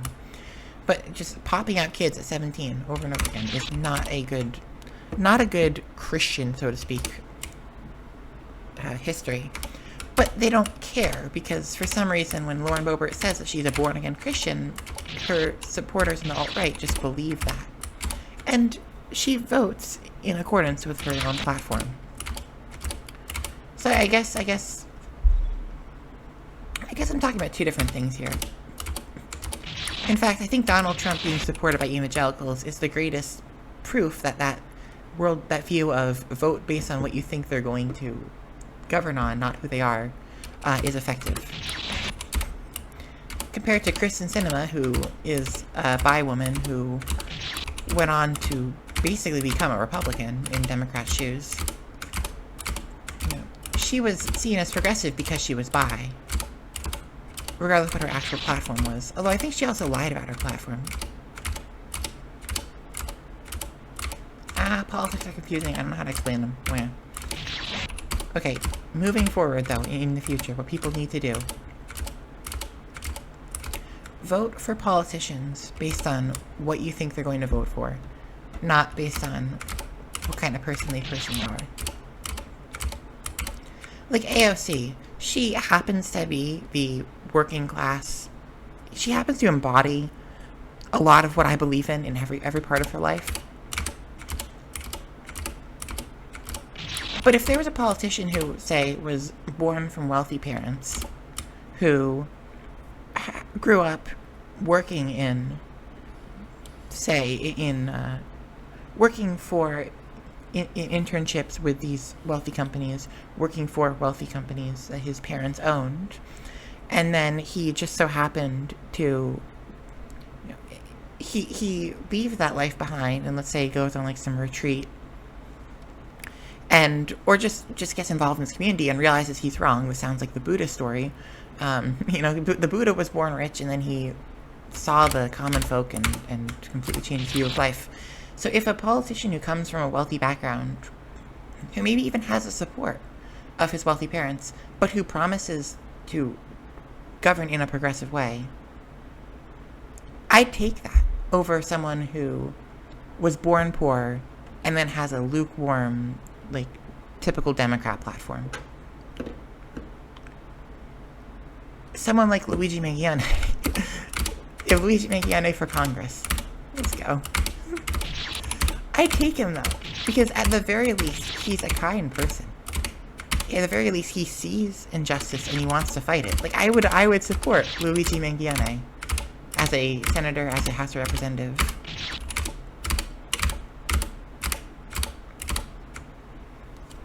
Honestly, Luigi should just go to some purple state that has, or maybe even a red state, that has a really bad hospital that was, like, acquired by one of these international health organizations, or not international, national interstate health hospital acquiring groups, like United Healthcare. Oh my god, that actually, Luigi, if you get out of prison, I'm going to, like, fly down and visit you and beg you to go move to a red state and run for Congress on a platform of reigning in the health industry and reigning in big corporations. Go to some place that has a hospital acquired by United Healthcare, because I want to see Luigi Mangione run on the platform of destroying United Healthcare after getting acquitted for shooting the CEO. I'm sorry, it wasn't Luigi, it was the adjuster.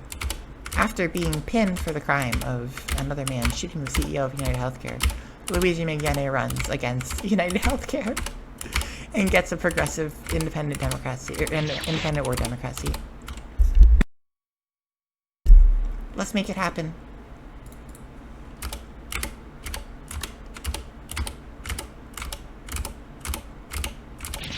I will fly to that man.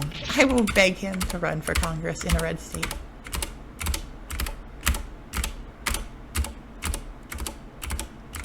I'd be his campaign staff, I promise.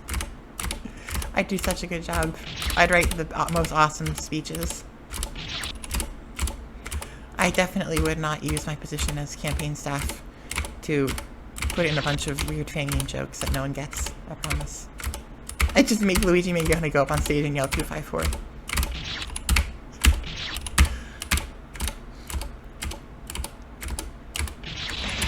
See, that gives me some hope. I will hold on to this hope for the next 2 hours before I inevitably find some piece of news about how Donald Trump is going to suspend habeas corpus and put in place militia law, and now we can't leave the house after 9 p.m. until 6 a.m. in the morning. Oh, they couldn't do that. The working class leaves the house at 4 a.m., so it's gotta be like, it's gotta be like, shut off everything at 8 p.m. through 4 a.m.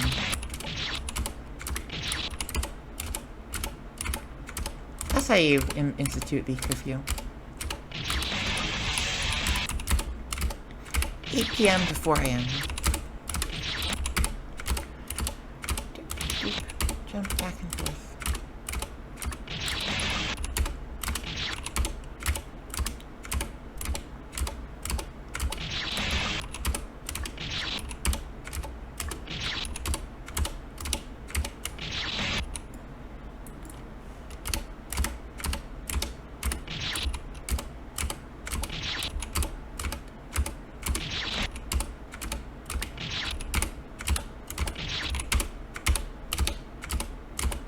My hands are cold, my mind is tired, and I am messing up the jumps repeatedly.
The craziest skate I'd ever done.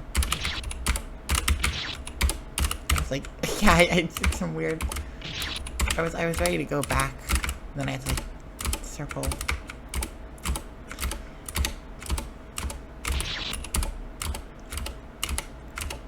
Games that will drive people insane. Not this game though. This game has not driven me insane. Actually, it's kind of kept me sane because I at least have something to do while I come in and ramble about politics. It gives me an audience. It gives me a way to say something, to speak to people.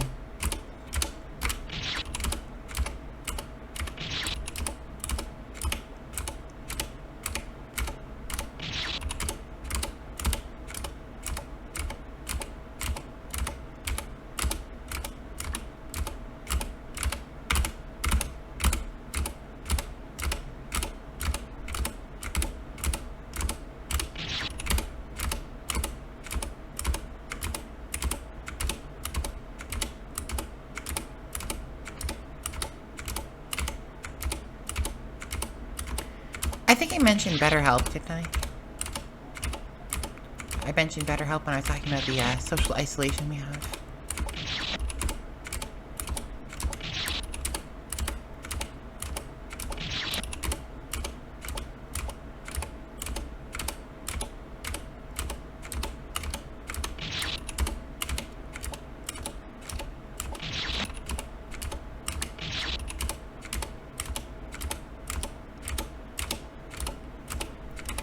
I think the BetterHelp situation is just really sad. The fact that anyone would... The fact that, first off, people are hearing from... They're watching their favorite content creators, especially a lot of them have to do with mental health, too. And the people that they look up to as influencers, I hate that term, but I'll use it. Influencers. The content creators that they have become familiar with are peddling this are pushing this idea, this service, and often they're saying, like, I found a lot of help from this. And by this they might mean therapy, by this they might be lying. But they're talking about BetterHelp. So this program, BetterHelp, which, mind you, is still very expensive, and it's priced like a real therapy program. But then they use a Uber or a DoorDash or a Turo, or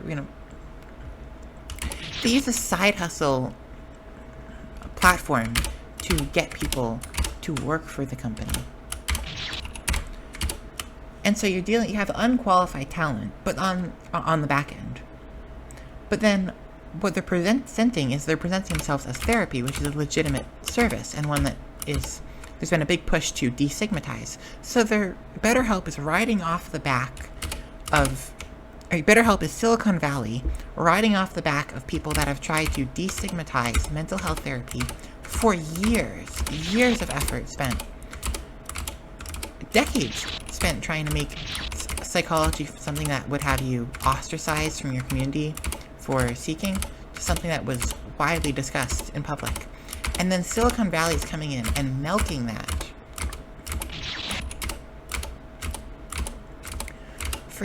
just for the sake of turning a profit. And they're using an exploitative business model, the DoorDash business model of side hustle, people looking for side hustles. It's actually more like the contractor. Yeah, it's a contractor kind of model. To have people who then are randomly matched with vulnerable customers, vulnerable people who saw this ad from a content creator that they trusted, that they would turn to for comfort. And so now they're being led astray by the people that they would have turned to for whose content comforted them through their mental health issues, being told to seek help from this platform, which uses an exploitative model to match vulnerable people seeking services with professionals who BetterHelp asserts BetterHelp has no idea how qualified and no responsibility to make sure that these professionals that they're matching you with are even qualified at all. And of course you hear about a bunch of people on the platform that are using AI to come up with responses, or before the AI was a thing, it was they believed in astrology, or they peddled at least various random health cures. I'm sure someone tried to shill some MLM product on BetterHelp to their consumers. Frankly, that seems like a pretty 2024 thing to have done. 2023, 2024. Just be peddling your affiliate commission sales product to people that you're getting paid to give therapy in a side hustle, business model. Ick. Blick. Modern day economics. This is late stage capitalism for you. How many times have we seen in dystopian movies a character have a job where it's like they have to meet some sort of quota? It's the Lethal Company, collecting scrap for quota to get paid a commission from it. That's the BetterHelp business model. I know Lethal Company came after BetterHelp and came after Uber and DoorDash and others. And the 20 different sci-fi dystopian films that would have someone doing exactly that. In Ready Player One, wasn't that a job? Wasn't that a lot of the jobs that people did? Was working some remote customer service position? Or engaging with some digital platform in a certain way for tokens?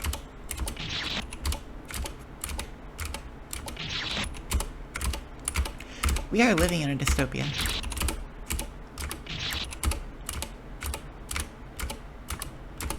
We really are. It's the subreddit I used to view years ago before subreddit, before we started all leaving Reddit, because we're leaving Reddit, right? We're leaving Reddit, right? A Boring Dystopia was the name of subreddit. There is a Lemmy instance by the same name. Go check out Lemmy's A Boring Dystopia instance.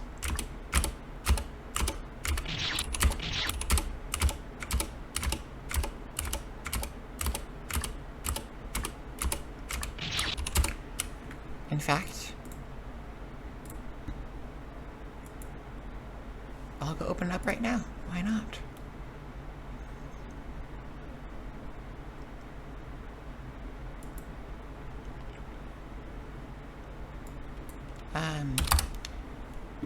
Not letting me connect. Usual.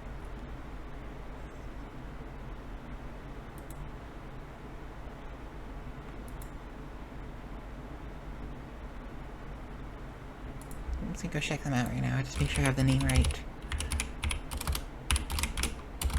This will probably be cut out of the video. I do tend to go through and just cut out all the quiet periods. The no jump periods.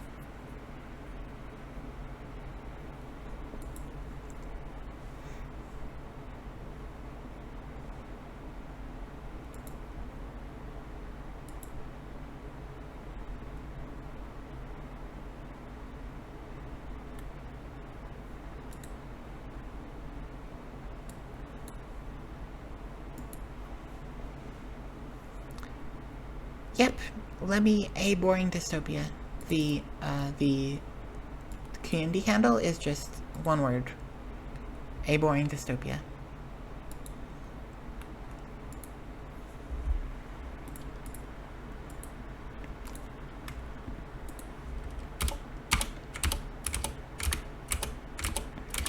I see an article here for the spending bill, which has now decided to...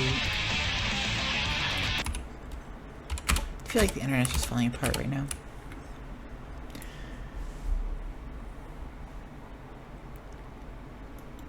Alright, let's look at this. Let's look at the...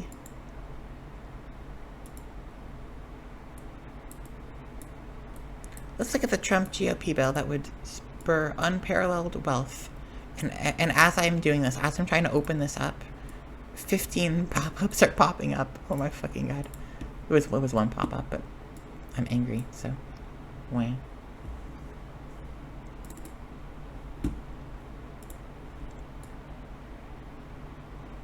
Put this over on the side here.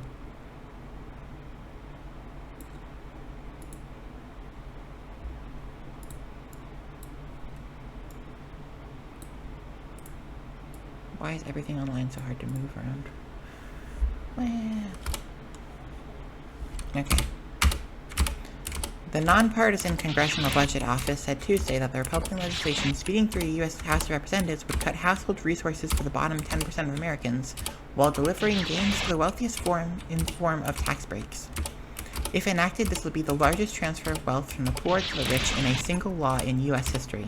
Bobby Kogan, Senior Director of Federal Budget Policy at the Center for American Progress, said in response to the CBO analysis, which was released shortly before the start of a dead-of-night House Rules Committee hearing on the Republican reconciliation package. On average, according to CBO, U.S. I cannot fucking gate while reading this. U.S. households would see an increase in the resources provided to them by the government over the 2026 to 2034 period. Oh, because, yeah, it was tax breaks. It costs money to administer these services, so having less services means more money across the board for all people. But it's not going to be distributed evenly. It's going to be distributed it's in the form of tax breaks, so you just keep more of the money you already had. Right. But the resources would not be evenly distributed among households, CBO found, estimating that, in general, resources would decrease for households in the lowest tenth of the income distribution, whereas resources would increase for households in the highest tenth. This is what Republicans are fighting for, lining the pockets of their billionaire donors while children go hungry and families get kicked off their health care. Especially since Mike Johnson wants to make it so you now have to work for Medicare, which would not be convenient for me. I will lose my Medicare, which I haven't even gotten yet. He'll have to be on SSI for a couple years to get it. This analysis takes into account an extension of soon-to-expire provisions of the 2017 Trump GOP tax cuts, as well as the Republicans' push for about $1 trillion in combined cuts to Medicaid and the SNAP, which would primarily harm low-income Americans. The nonpartisan Congressional Budget Office unprecedented analysis has confirmed what Democrats have known to be true. The GOP tax scam will hurt working families the most, while delivering massive tax breaks for billionaires like Elon Musk. Again, we knew this, but they fought the fucking culture war. Republicans pushed the culture war thing, and Joe Rogan and Andrew Tate fucking radicalized young men. So now Gen Z shifted right, when they should have been staying firmly left, increasingly left. Billionaires like Elon Musk. Fuck that guy, by the way.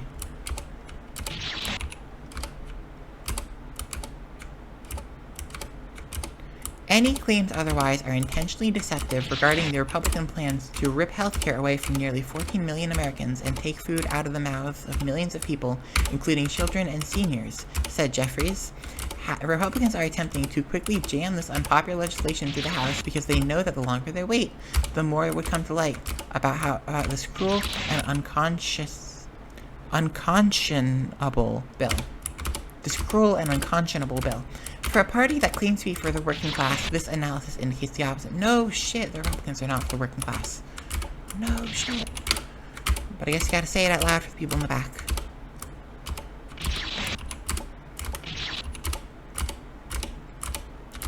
-2, -4, -4, -4. That's not good. This gets worse. It's gonna get bad in 2027, it's gonna get worse in 2033. So all the way through 2033. This is what Republicans are fighting for. Lining the pockets. Yes, we already went over that. They are selling out the middle class, the shrinking middle class, to make the ultra-rich even richer. Every word out of Trump's mouth about helping working Americans was, and is, and always will be, a lie. CBO also said Tuesday,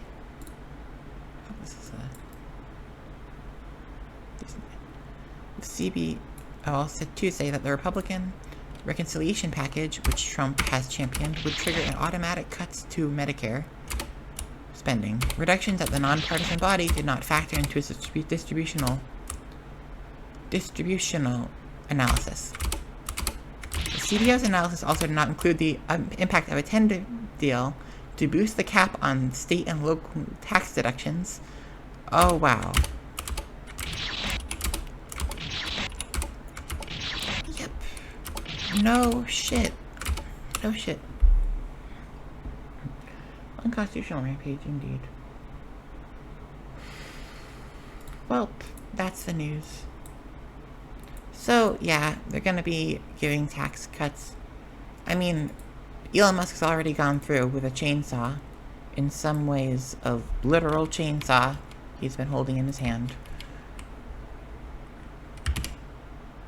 To cut apart our government and to, just slash services left and right. We all kind of know that. I don't know where my chat went off to. Why is that gone? Fucking hell. Everything has got to break apart. That's how it works here. Can I reset docs?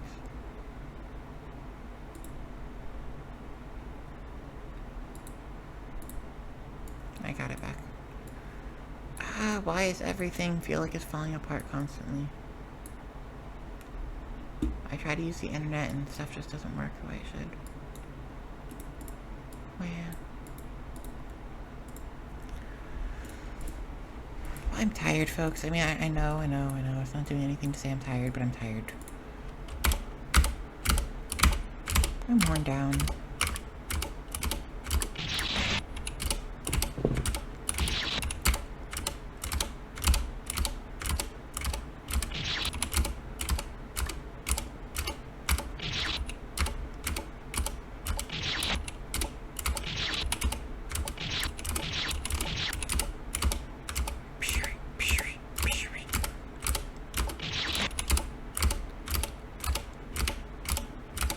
every time I die out of the gate, it just gets my nerves a little more.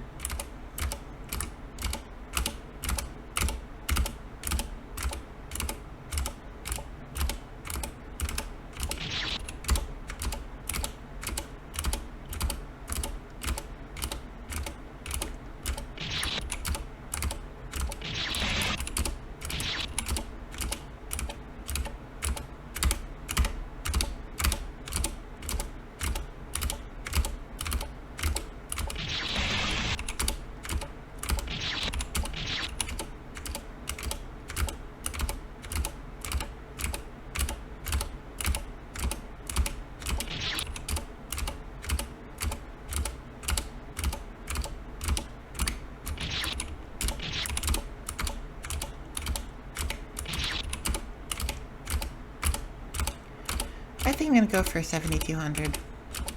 I mean 72,000. Whatever the number is.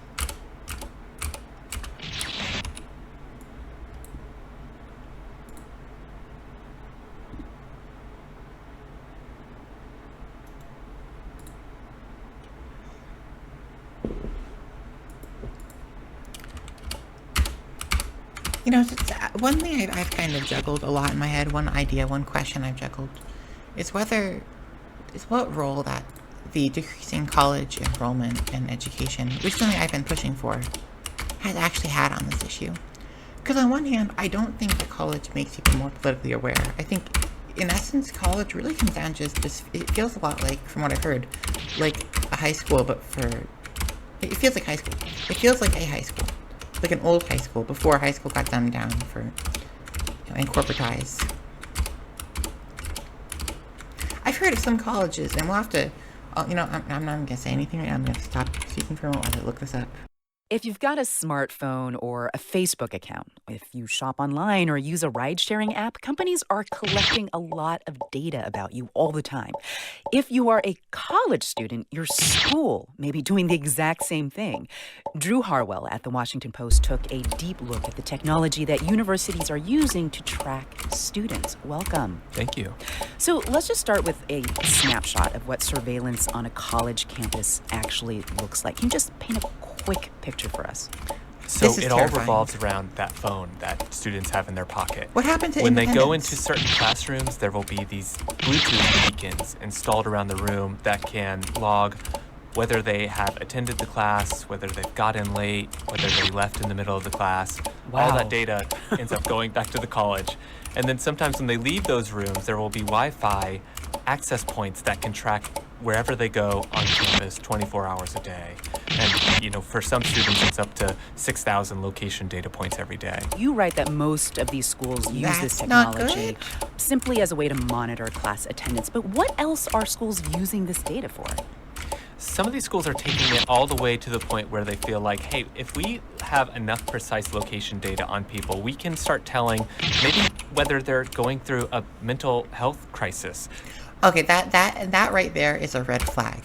First off, how are you determining that from location data?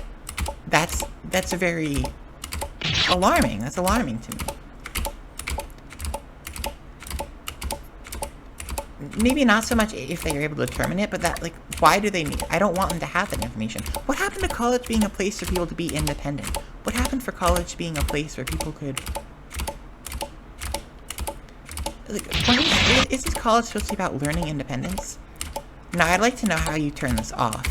How do they determine whose phone is whose? I guess they just use what dorm it's from. I guess if you're a college student, you should wrap your phone in tinfoil. I think that seems to be the answer. Wrap your phone in aluminum foil or tinfoil. Which makes you look a little crazy, but we live in a crazy world. So, back to the video. Student is not leaving the dorms enough, or was going to the library all the time and then stopped. Maybe we can use that data and send out an RA or an advisor to their room and say, hey, what's going on? And so some of these colleges are using these systems that divine out these risk scores for certain students to say the system is watching, they see something is amiss with your location.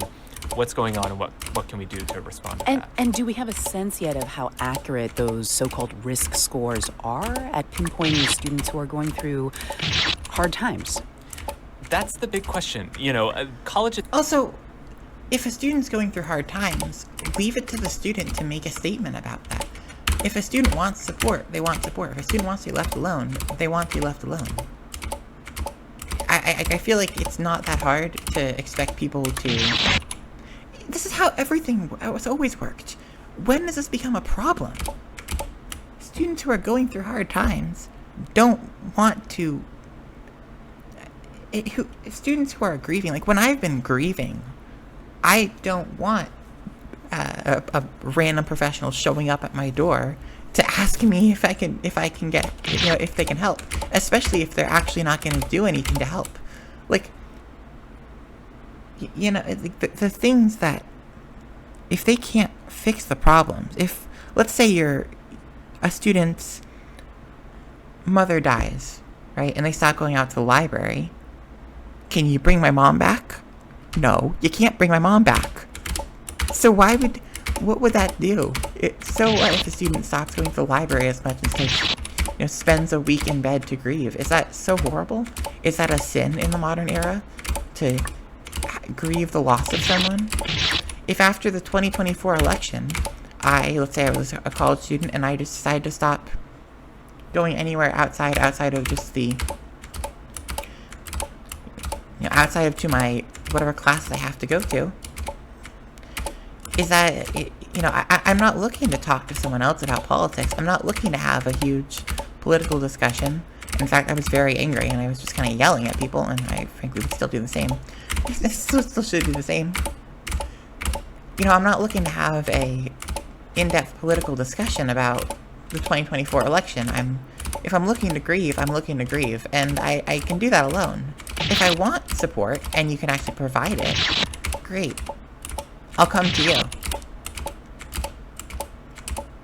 And it continues to perplex me that in a country that has said repeatedly, you deserve nothing, a country that proclaims proudly from the highest office that you're entitled and lounging around and being lazy and playing video games all day, and that makes you a bad person, you don't deserve healthcare. All of a sudden, that same country is coming down and arguing, or the same systems. If a person comes in from an authority system in a country that says you deserve nothing, a person comes in and says, we're concerned because you haven't been going to the library as much as you used to, how can we help? And then you're like, well, I'd like food stamps, I'd like healthcare, I'd like mental health treatment. And they're like, oh, we can't do that. Do you want us to put you in prison? No. Okay, bye. Fuck you. Like, that's not helpful. And yeah, you've just put me in an interaction where I'm at threat of going to prison. Now I'm angry. Now I'm mad at you. Or now I'm stressed, really. I'm stressed because of you. But let's go on. Let's continue listening. I think if we only knew more, right? If we only had more data on where these students were going, we could have this perfect pinpoint, accuracy on just what's going on in their mind. But from a lot of the AI experts and privacy people I talk to, they feel like this system is just going to be full of errors. There's going to be so much context that these systems don't pick up. So many other explanations that could be behind why you didn't go to the library on a certain day. And so they just feel like the result is going to end up putting students in a tough position that they never really deserve. Now, how widespread is this? How widespread is it that universities are collecting this level of data on students? So I looked at two specific companies that have been working with a number of colleges. Between them, it's about 60 schools, and these... Okay, and this is the thing that pissed me off, because I know that pretty much every single university has some sort of attendance system. It makes sense. But doing a roll call, or just requiring an assignment submitted, and if you don't submit it, you're marked as, or if you don't submit it and you don't say that you're here but didn't submit the assignment, then you're marked as absent, whatever. It's transparent. If I go to work and I punch my card in, I know when I get to work, me putting the card into the machine and taking it out, that is me clocking in. I know I am counted from the moment that I put that card in. What I don't like is the idea of being monitored secretly. If they're going to have, if they're going to be upfront and say, if you're in your dorm during hours of a class we'll know that because when you when you unlock the door to your dorm, we get notified. When you enter into your classroom, we get notified from our, you clock in the classroom. And if you don't clock into the classroom, if they just say, like, if you clock into the classroom, you're marked present. If you don't clock in, you're marked absent. I'm not going to complain about the system tracking attendance. It makes sense, right? Whether it's a roll call or it's a card in, card out.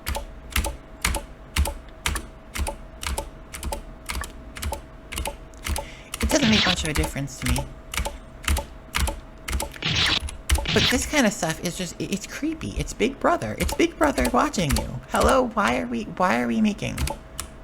creating the systems that we wrote warning novels about, which are a part of pop culture that everyone knows? We all know 1984, and we can call it 1984 when the moderator puts in a rule against, like, posting some type of something. From huge but we can't stop state universities in the South that have 50,000, 60,000 students, to small private colleges, even one high school. So it's definitely growing, even a high especially school? Considering that this Okay. technology... Is the high school tracking people at their own personal homes? Technology is fairly recent in sort of a college, and it's only been happening for the last couple of years. And how aware are students that this level of surveillance is happening on college campuses? That was, I think, one of the most concerning things I found, was that a lot of the students just had no idea what was really happening, right? There were the students who had learned of it through social media or a friend and were really kind of upset over the privacy aspect. But then there were a whole slew of students who just had no idea, right? They put the app on their phone, they clicked the checkbox to accept a privacy policy like we all do, and had no real idea of... Okay, at the very least, it's an app. It's using an app. Of how so closely these systems you can are uninstall monitoring them. And so that's a worry. Like, these students are just shedding so much intimate information about where they go every day, and they're not even really realizing the scope of what that entails. Drew Harwell is a technology reporter for The Washington Post. Thank you very much for joining. Thank you, NPR, for that comment. That is terrifying.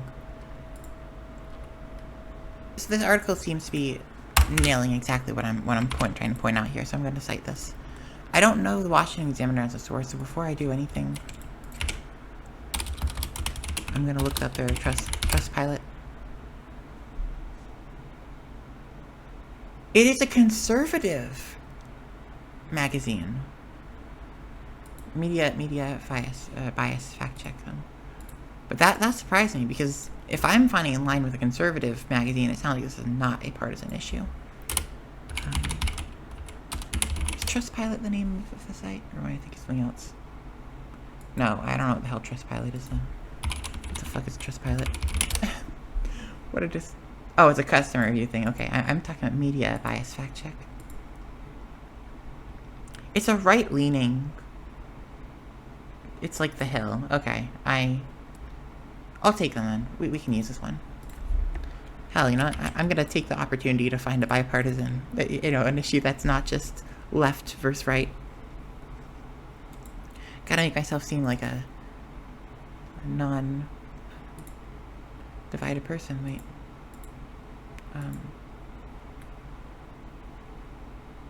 Here it is. Alright, here we go.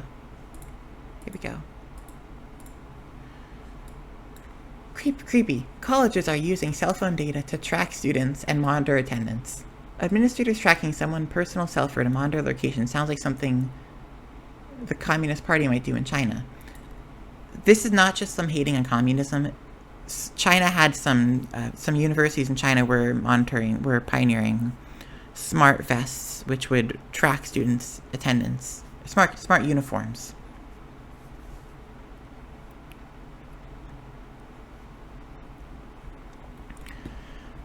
Which would track your attendance with similar technology to, like, Bluetooth speaker things. Bluetooth beacons. Anyways, but it's happening right here. Multiple colleges across the country have started...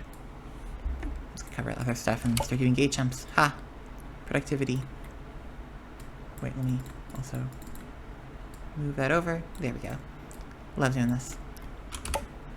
Multiple colleges across the country have started tracking the exact location of their students at all times, according to the Washington Post. In a move that school administrators claim will boost class attendance and student performance, colleges have installed Bluetooth sensors that connect to students' phones through the app, or marked with the app, to monitor their movements with extreme precision. It's the app communicating with us, presumably. Universities are now able to abandon traditional attendance-taking measures in favor of this invasive new technology, Spotter EDU. Spotter EDU was developed by Rick Carter, a former basketball coach who received a protective order from... Oh.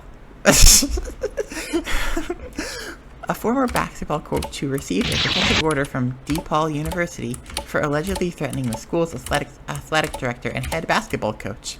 He seems like a great person to have running a botnet, Big Brother tracking mechanism. Carter originally developed the technology in 2015 to monitor student athletes, but now colleges such as Syracuse University and Virginia Commonwealth University, who again side with men who have protective orders put against them for threatening athletic directors and head basketball coaches, have taken things a step further and are monitoring the student population to track attendance, the entire student population. The idea of tracking students' locations is already concerning. Invasions of privacy for the purpose of micromanaging adults is a problem, even if only used to track attendance. Thank you. And it's also the secrecy of it. I doubt this app is open about the fact, unless you read that privacy policy developed get passed. I doubt this is open about the fact that they're tracking people. But the app's extreme precision allows administrators to go further in following their students' every move. The app doesn't just mark present and absent, like many professors do already, like all really should. It also tracks when students leave the classroom, arrive late, arrive early, or leave early. This means it does also track if they leave late or arrive early. This means schools can monitor bathroom breaks and the exact timing of each student's arrival. Professors have been tracking attendance for decades, which is certainly useful for educators to encourage class attendance and or intervene when students miss several classes. Methods such as sign-in sheets, roll call, or even a short quiz at the beginning of a lecture have always been effective ways to both monitor and encourage attendance. Suffice to say, a digital dystopia is not needed to tell whether students are showing up to class. And again, we come into the question of tech solving problems that don't exist. Making up problems to solve, or causing problems that they then offer the only solution to. Professors are also perfectly capable of seeing when students arrive to class or get up to leave. Yeah, I think they have eyes. Usually. If a student's behavior is a problem, the professor can address the issue by speaking to them or docking points from the student's grade. Or, you know, since the students are grown adults and the professors are grown adults, they can, like, work something out. They can communicate with each other. You know, this is, again, reminds me of that, of every single fucking tech issue, but of digital fling, of the rise of these dating apps. It's like, have we forgotten how to communicate as a species? Have we forgotten how to talk to people? Listen, I don't like talking to people in person all that much, but I can do it. Actually, that's not even true. It's not even true that I don't like talking to people. I've been yelling constantly. Yelling into a void. Okay, I think I've maybe misrepresented myself, but let's get back to the point. Now the app has outsourced attendance monitoring to administrators that cannot have knowledge of every classroom dynamic. Yeah, like what if a professor says if you show up to class on this day, or if the professor says this class is optional, you don't need to show up. If you feel like you're ready for the test on Tuesday, you don't need to show up to class Wednesday, Thursday, Friday. Are they going to have points deducted when the professor said it was optional and didn't intend on causing students to lose points on their attendance record? The professor wasn't going to track it, and they didn't, actually. But you're not using the professor's sheet, you're using the school sheet. And the professor doesn't realize that they were tracked on these days. The professor thinks that the school sheet is just their own sheet, which was copied from their digital records. Obvious privacy issues aside, schools have diminished the ability of professors to decide what's best for their students in favor of invasive bureaucratic oversight. And it's not just the sponsor is doing so easy either. Another tracking technology, degree analytics, is currently used by 19 colleges to measure student data. A nice way to saying that every move a student makes is tracked. I like the way these people talk. They're at least to the point. Oh god, am I shifting to the right wing? I don't think I'm shifting to the right wing. I don't think I'm shifting to the right wing, but I might be shifting to the right wing style of communication. Data scientist Aaron Benz created the technology in 2017, which uses algorithms to analyze student behavior and report discrepancies, quote unquote. Benz said that the algorithm measures a student's behavioral state, quote unquote. So someone who fails to leave their dorm may be flagged for depression, and someone who avoids the cafeteria flagged for an eating disorder. This is just creepy, and it is creepy. Why would you want the government tracking people, flagging them for depression or an eating disorder? Why is the government going to be tracking people like that? That's just weird. I don't want the government or the university government or like local police or anyone to know whether I have depression or an eating disorder. Shut up. If what I have happened in my own house is my business. Do I not have any security in my life? Do I not have any place where I can feel safe? Let me have an eating disorder in public, in private. Okay? Get the fuck out of my business. Stop. Stop touching me. I do not consent. I do not consent to this. Stop touching me. Yeah, I'm laughing. I giggled there, but I'm not laughing. This is creepy. I'm trying to make this point clear. This is just creepy. Schools have absolutely no business investigating someone's mental health by tracking them. Thank you. A student who is feeling depressed may decide to take a few days to themselves in their rooms, or someone who experiences anxiety could feel more comfortable there. Thank you. Being called to an office full of administrators who may be complete strangers and also have the ability to take away your ability to go to school, and being forced to explain their mental health is humiliating and invasive. There are plenty of ways for colleges to care about the mental health of their students, and it's certainly something that should be taken seriously. Expanding counseling resources, educating professors about mental health, and taking students seriously when they reach out for help are basic steps schools can take to help their students. Oh my fucking god, why is the conservative news outlet more progressive than every other place that talked about this? Even the NPR thing was just saying, oh, this has raised some concerns. Conservatives are out here like, this is bad. This is creepy. This is not helpful. You are not doing the basic steps you need to help these students, and then you're putting in place a botnet with the explanation of it being for your safety. This reminds me of Louis Rossman, too, who is definitely someone who I consider nonpartisan on the issues that he talks about. You know, he constantly talks about these for your safety repair, making repairs impossible, closed source proprietary software, making things unrepairable for your safety. Shut up. You don't care about my safety, you care about my money. Shut up. You don't care about students struggling with their mental health and their behavior. You care about the appearance of a university. We all know it.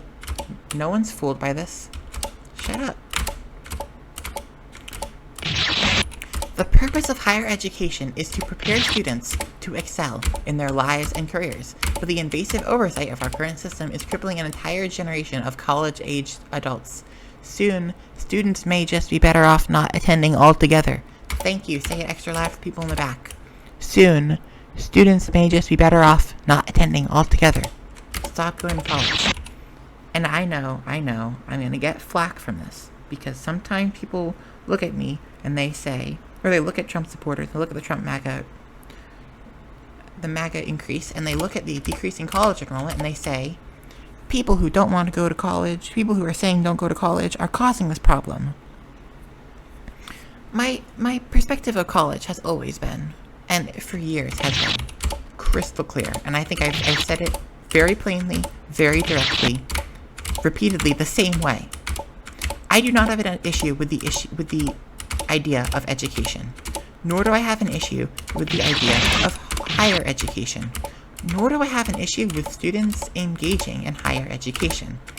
My problem is this current economy we live in, the liberal economy we live in. It expects students to take on private debt to go to private or state universities. They want you to take on student loan debt so that the populace will be more educated because that helps everyone. I am all for helping everyone, but I will not support a system that expects individuals to put themselves in financial ruin for the good of, let me, I'm trying to shift back and then my thing disappears again. God damn it. I will not support the idea of individuals putting themselves into debt as a moral obligation to a society that will not pay them back. If college degrees are, as I believe they are, a necessary part, if a civics education, if proper education is necessary to keep people from falling to fascism, which I do believe is true, then it is the job of all anti-fascists to push for education to be made accessible and available, and not as something that's going to bite people bite people later on in life. I'm not going to support people being told to cripple themselves financially for the good of society when that society will not pay them back. It's a two-way street. There's a give and a take. Education, higher education populace is good for everyone. So then, if we can agree on that, then it should be the duty of government, not the people, to pay for it. If it's good for everyone, then the collective governing resource needs to make it available to everyone. And originally, student loans were actually supposed to be a grant. But then it was, Republicans wanted to make it a tax deduction instead, which obviously would negate the purpose of getting people into college. And Democrats compromised. I don't know why they did. They shouldn't have. They should have just said, Republicans are fucking this over, and we're trying to do our best. But Democrats went with the worst option of being something that everyone can put themselves into debt through. Do not take on private debt to become better educated. Society will not pay you back in the end, and you will just end up struggling immensely under the weight of a rapidly accruing debt. This should have always should have been, a grant. You should be granted money to go to college. If the grants are not enough to pay the tuition costs, tuition would have to lower itself, or people would just stop going to college. The problem with the student loan system is it means that universities can charge as much as they want, as long as they're still viewed positively by the mainstream populace. Because whatever the cost of the university is, you can pay it immediately. In the same way that you can still buy that $400 item when you only have $100 of disposable income if you afterpay it and pay in for it. That's what's happening here. You're encouraging impressionable 17, 18-year-olds to make poor financial decisions with their money, with putting themselves into debt, with their putting money that they're borrowed money to screw over their future in order to do what society deems to be the right decision, quote unquote, of going to college. And what you end up with as a result, is people in debt, all of whom have the same degrees that mean nothing in a practical sense. Now, yes, the education is still valuable, but society isn't paying these people for that. And if society isn't going to reward people for education, then society should at least take on the burden of allowing the students to pursue it. Again, students who get an education have to work for that education. Less so now, because every school just wants to keep people employed and keep people enlisted in the student database, so they can milk them for more tuition money.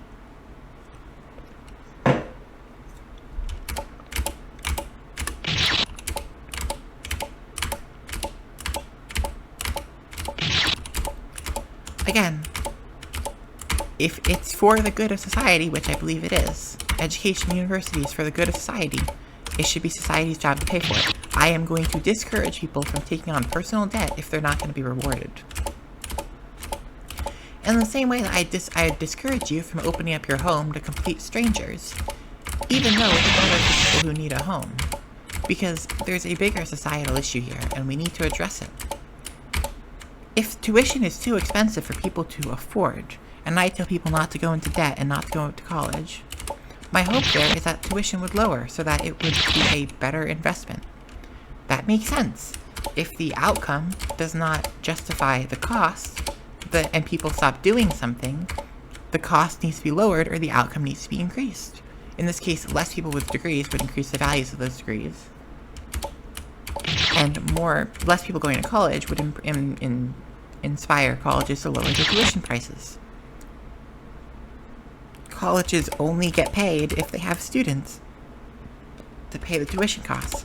Otherwise, even though the deans, of course, would want themselves to get paid highly, and they'd definitely blame everything else but themselves, eventually the college is going to fall apart, and then there's no one there to actually, there's no money to pay the deans, and in fact there's no dean position to fill, because the college goes bankrupt and disassembles itself.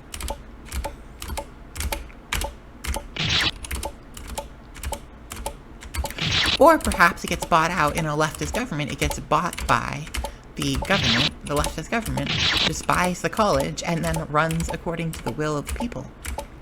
As long as those people remain politically active, which they need to do. Please, people, stay politically active. I swear to God, I'm begging you, be politically active. Stop normalizing this anti-political sentiment. We need you to be politically active. Otherwise, we just end up with the same retired population doing all the voting because they sit around all day and don't have anything else to do. You have to be politically active if you're young. You have to be politically active, especially if you're old enough to vote. Be politically active. Be politically active. Please, I am begging you. Okay, last 800 jumps here, almost. Getting 72,000. The whole way that society has talked about mental health, the whole way that we've almost criminalized, or they've gone from, here's the thing. They've gone from having a stigma against therapy to having a stigma against mental illness. Untreated mental illness.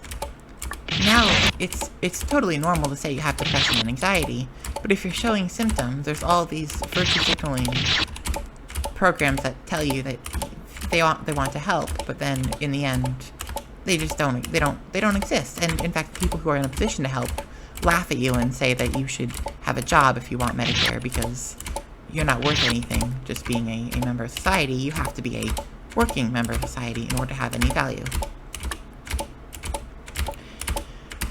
And liberalism allowed this too.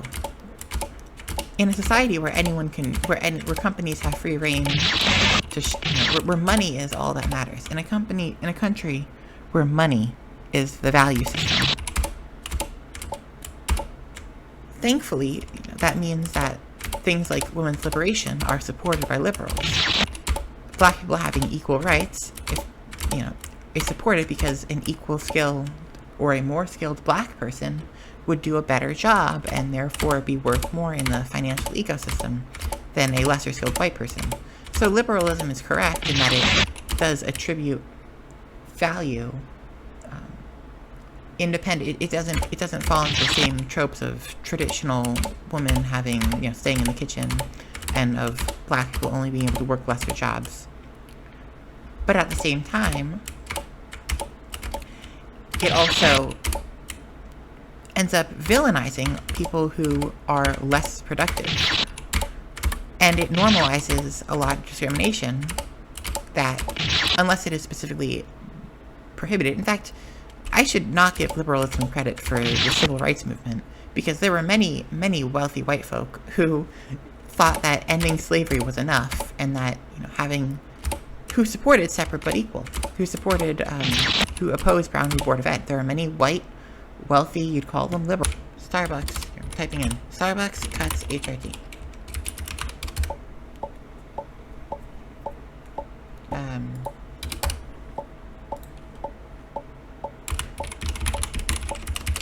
I think it's trans healthcare, would be what it's called.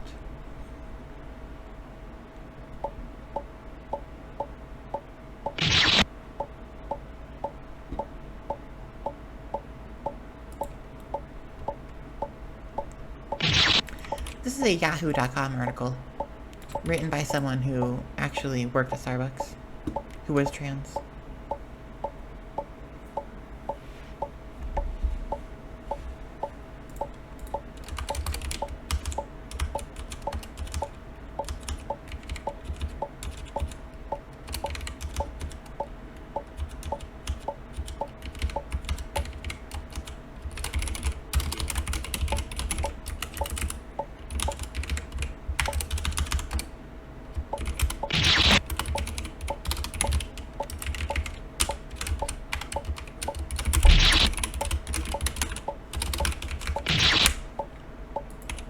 Sorry. I was doing something there and I forgot the arrow key. The arrow key works that way. Move the kid. Okay, here we go. Starbucks gave trans employees a lifetime. Then they put our healthcare at risk.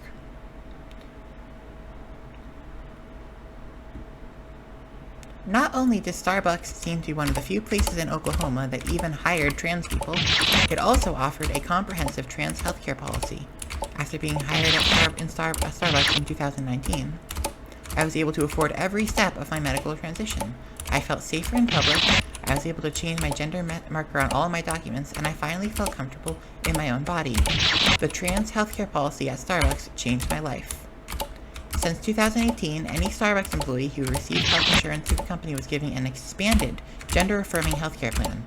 This plan, often referred to as a supplemental policy, fully covered the procedures recommended by the World Professional Association for Transgender Health. Trans kids need gender-affirming care. That's a different article. But I stand by the statement. However, Starbucks has overhauled its plan. Procedures that used to be fully covered under the supplemental policy were now covered by a primary plan. This meant that workers were now unable to see their previous providers, and were instead being told to find surgeons in their state who were considered in-network. If not, workers were expected to pay the full cost of surgery up front, a massive sum of money for what Starbucks previously covered. In states like Oklahoma, access to gender-affirming care is sparse, not to mention that its transition-related surgeries are extremely specialized procedures that carry risks. Starbucks changes make trans healthcare expensive and unnecessarily risky for its own workers. For many working-class trans people, Starbucks was one of the only realistic ways we could afford to medically transition. Unfortunately, it seems Starbucks is moving to cut off the lifeline it once extended to my community, making the healthcare policy that radically improved my life inaccessible to trans baristas nationwide. Here's one, too. My store voted to unionize last June, joining the National Starbucks Workers United campaign, because we wanted to fight for the benefits that mean so much to us, like trans healthcare. Every trans person who works at Starbucks, and every person, should have access to the same life-changing benefits that I did. While Starbucks hasn't officially released a statement on outlining changes to its gender-affirming healthcare policy, I've personally experienced how inaccessible trans healthcare has become. Last year, I had a minor revision to prior gender-affirming surgery. When my surgeon recommended repeating the same revision, I was informed by an insurance advocate that the procedure might not be fully covered under the supplemental policy as it was initially. After a meeting with my trans coworker Nico and other organizers with Starbucks Workers United, we wrote an open letter to the company asking for clarification on the changes to the trans healthcare policy. We also asked the company to not make any unnegotiated changes to our benefits. More than 300 workers signed the open letter, which went public on June 29th. The same day, I received a call confirming my revision surgery had been rejected at the in-network level. If I wanted to move forward, I would pay over $15,000, criminal, for a minor revision that had been fully covered only a year prior. The timing felt like a cruel joke. Let's read this letter. It's on X, black. But I mean, I'm sorry. I'm gonna skim it because I don't want to read it on X. It's on X or no. I want private, so it's fine. Unionize. B. Starbucks recently put out, oh yes, the rainbow capitalism. Starbucks recently put out an uplifting ad about an Indian trans woman. As an actual Indian trans woman and a Starbucks worker, it felt hypocritical. The company isn't supporting trans rights by union busting and making workers pay more for gender-affirming healthcare. Instead, Starbucks has joined the attacks on trans rights. While Starbucks is happy to profit off of progressive and diverse ads, they're quietly making healthcare inaccessible for workers like myself. Trans rights are labor rights, and that is the biggest point where liberalism and the Democratic Party has failed trans and queer people. Trans rights are labor rights, which means if you have the right to discriminate against workers, to undercut workers, to deny workers healthcare, there are no real queer rights. At that point, queer people just become ostracized, but through free market dynamics instead of government discrimination. And I don't know about you, but I am tired of being told of this virtue signaling from people who absolutely want nothing to do with queer people and trans people, except when they can make a quick buck. I'm getting rather fed up with seeing people who want my dollar suddenly swing around the rainbow flag, or try to break into spaces to be one of the cool kids, to be in with the cool kids so they can get the money from the cool kids. The hypocrisy is not lost on people, and frankly, we're rather tired of it.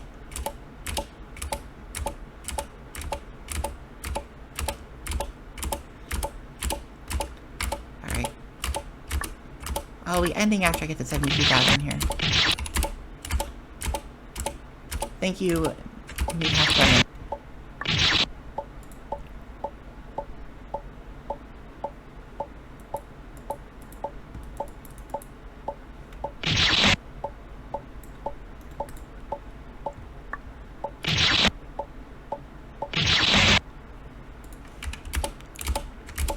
We are sick as a nation. We are sick. We are mentally ill.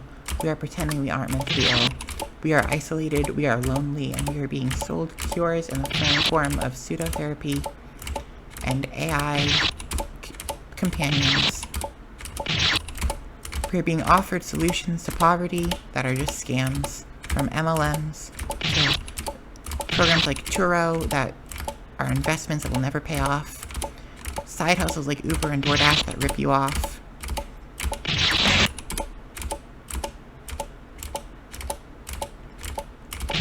We are a sick generation. We are a sick society. And you know what the worst part is? The people on top, the people leading us, are the sickest of us all.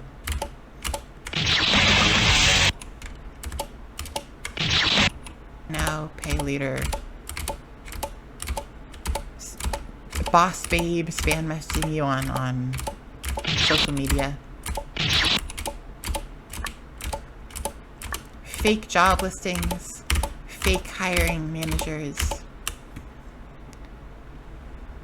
and endless corporate fraud.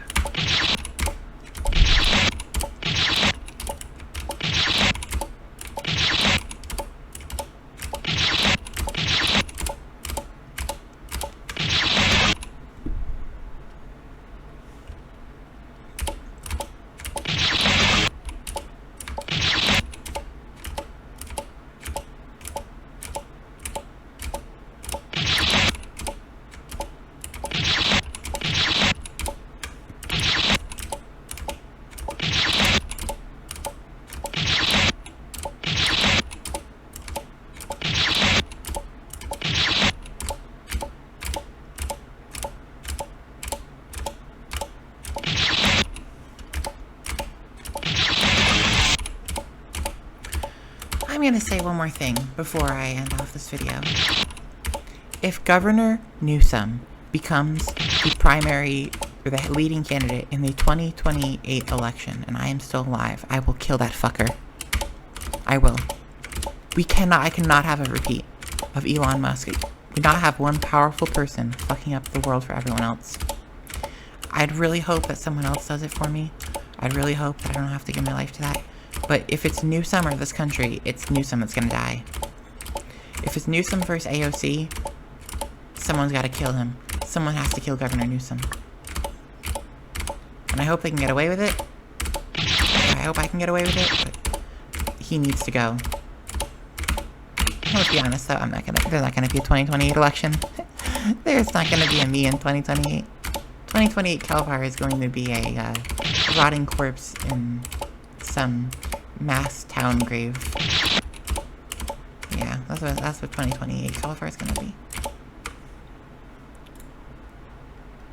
Well, thank you for watching, and I hope I didn't completely depress you. I think I can jump back and forth a little bit more. Get this 72,100.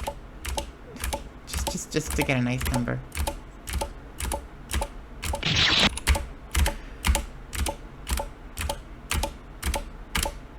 every gate jump done is one less gate jump I'll have to do in the future.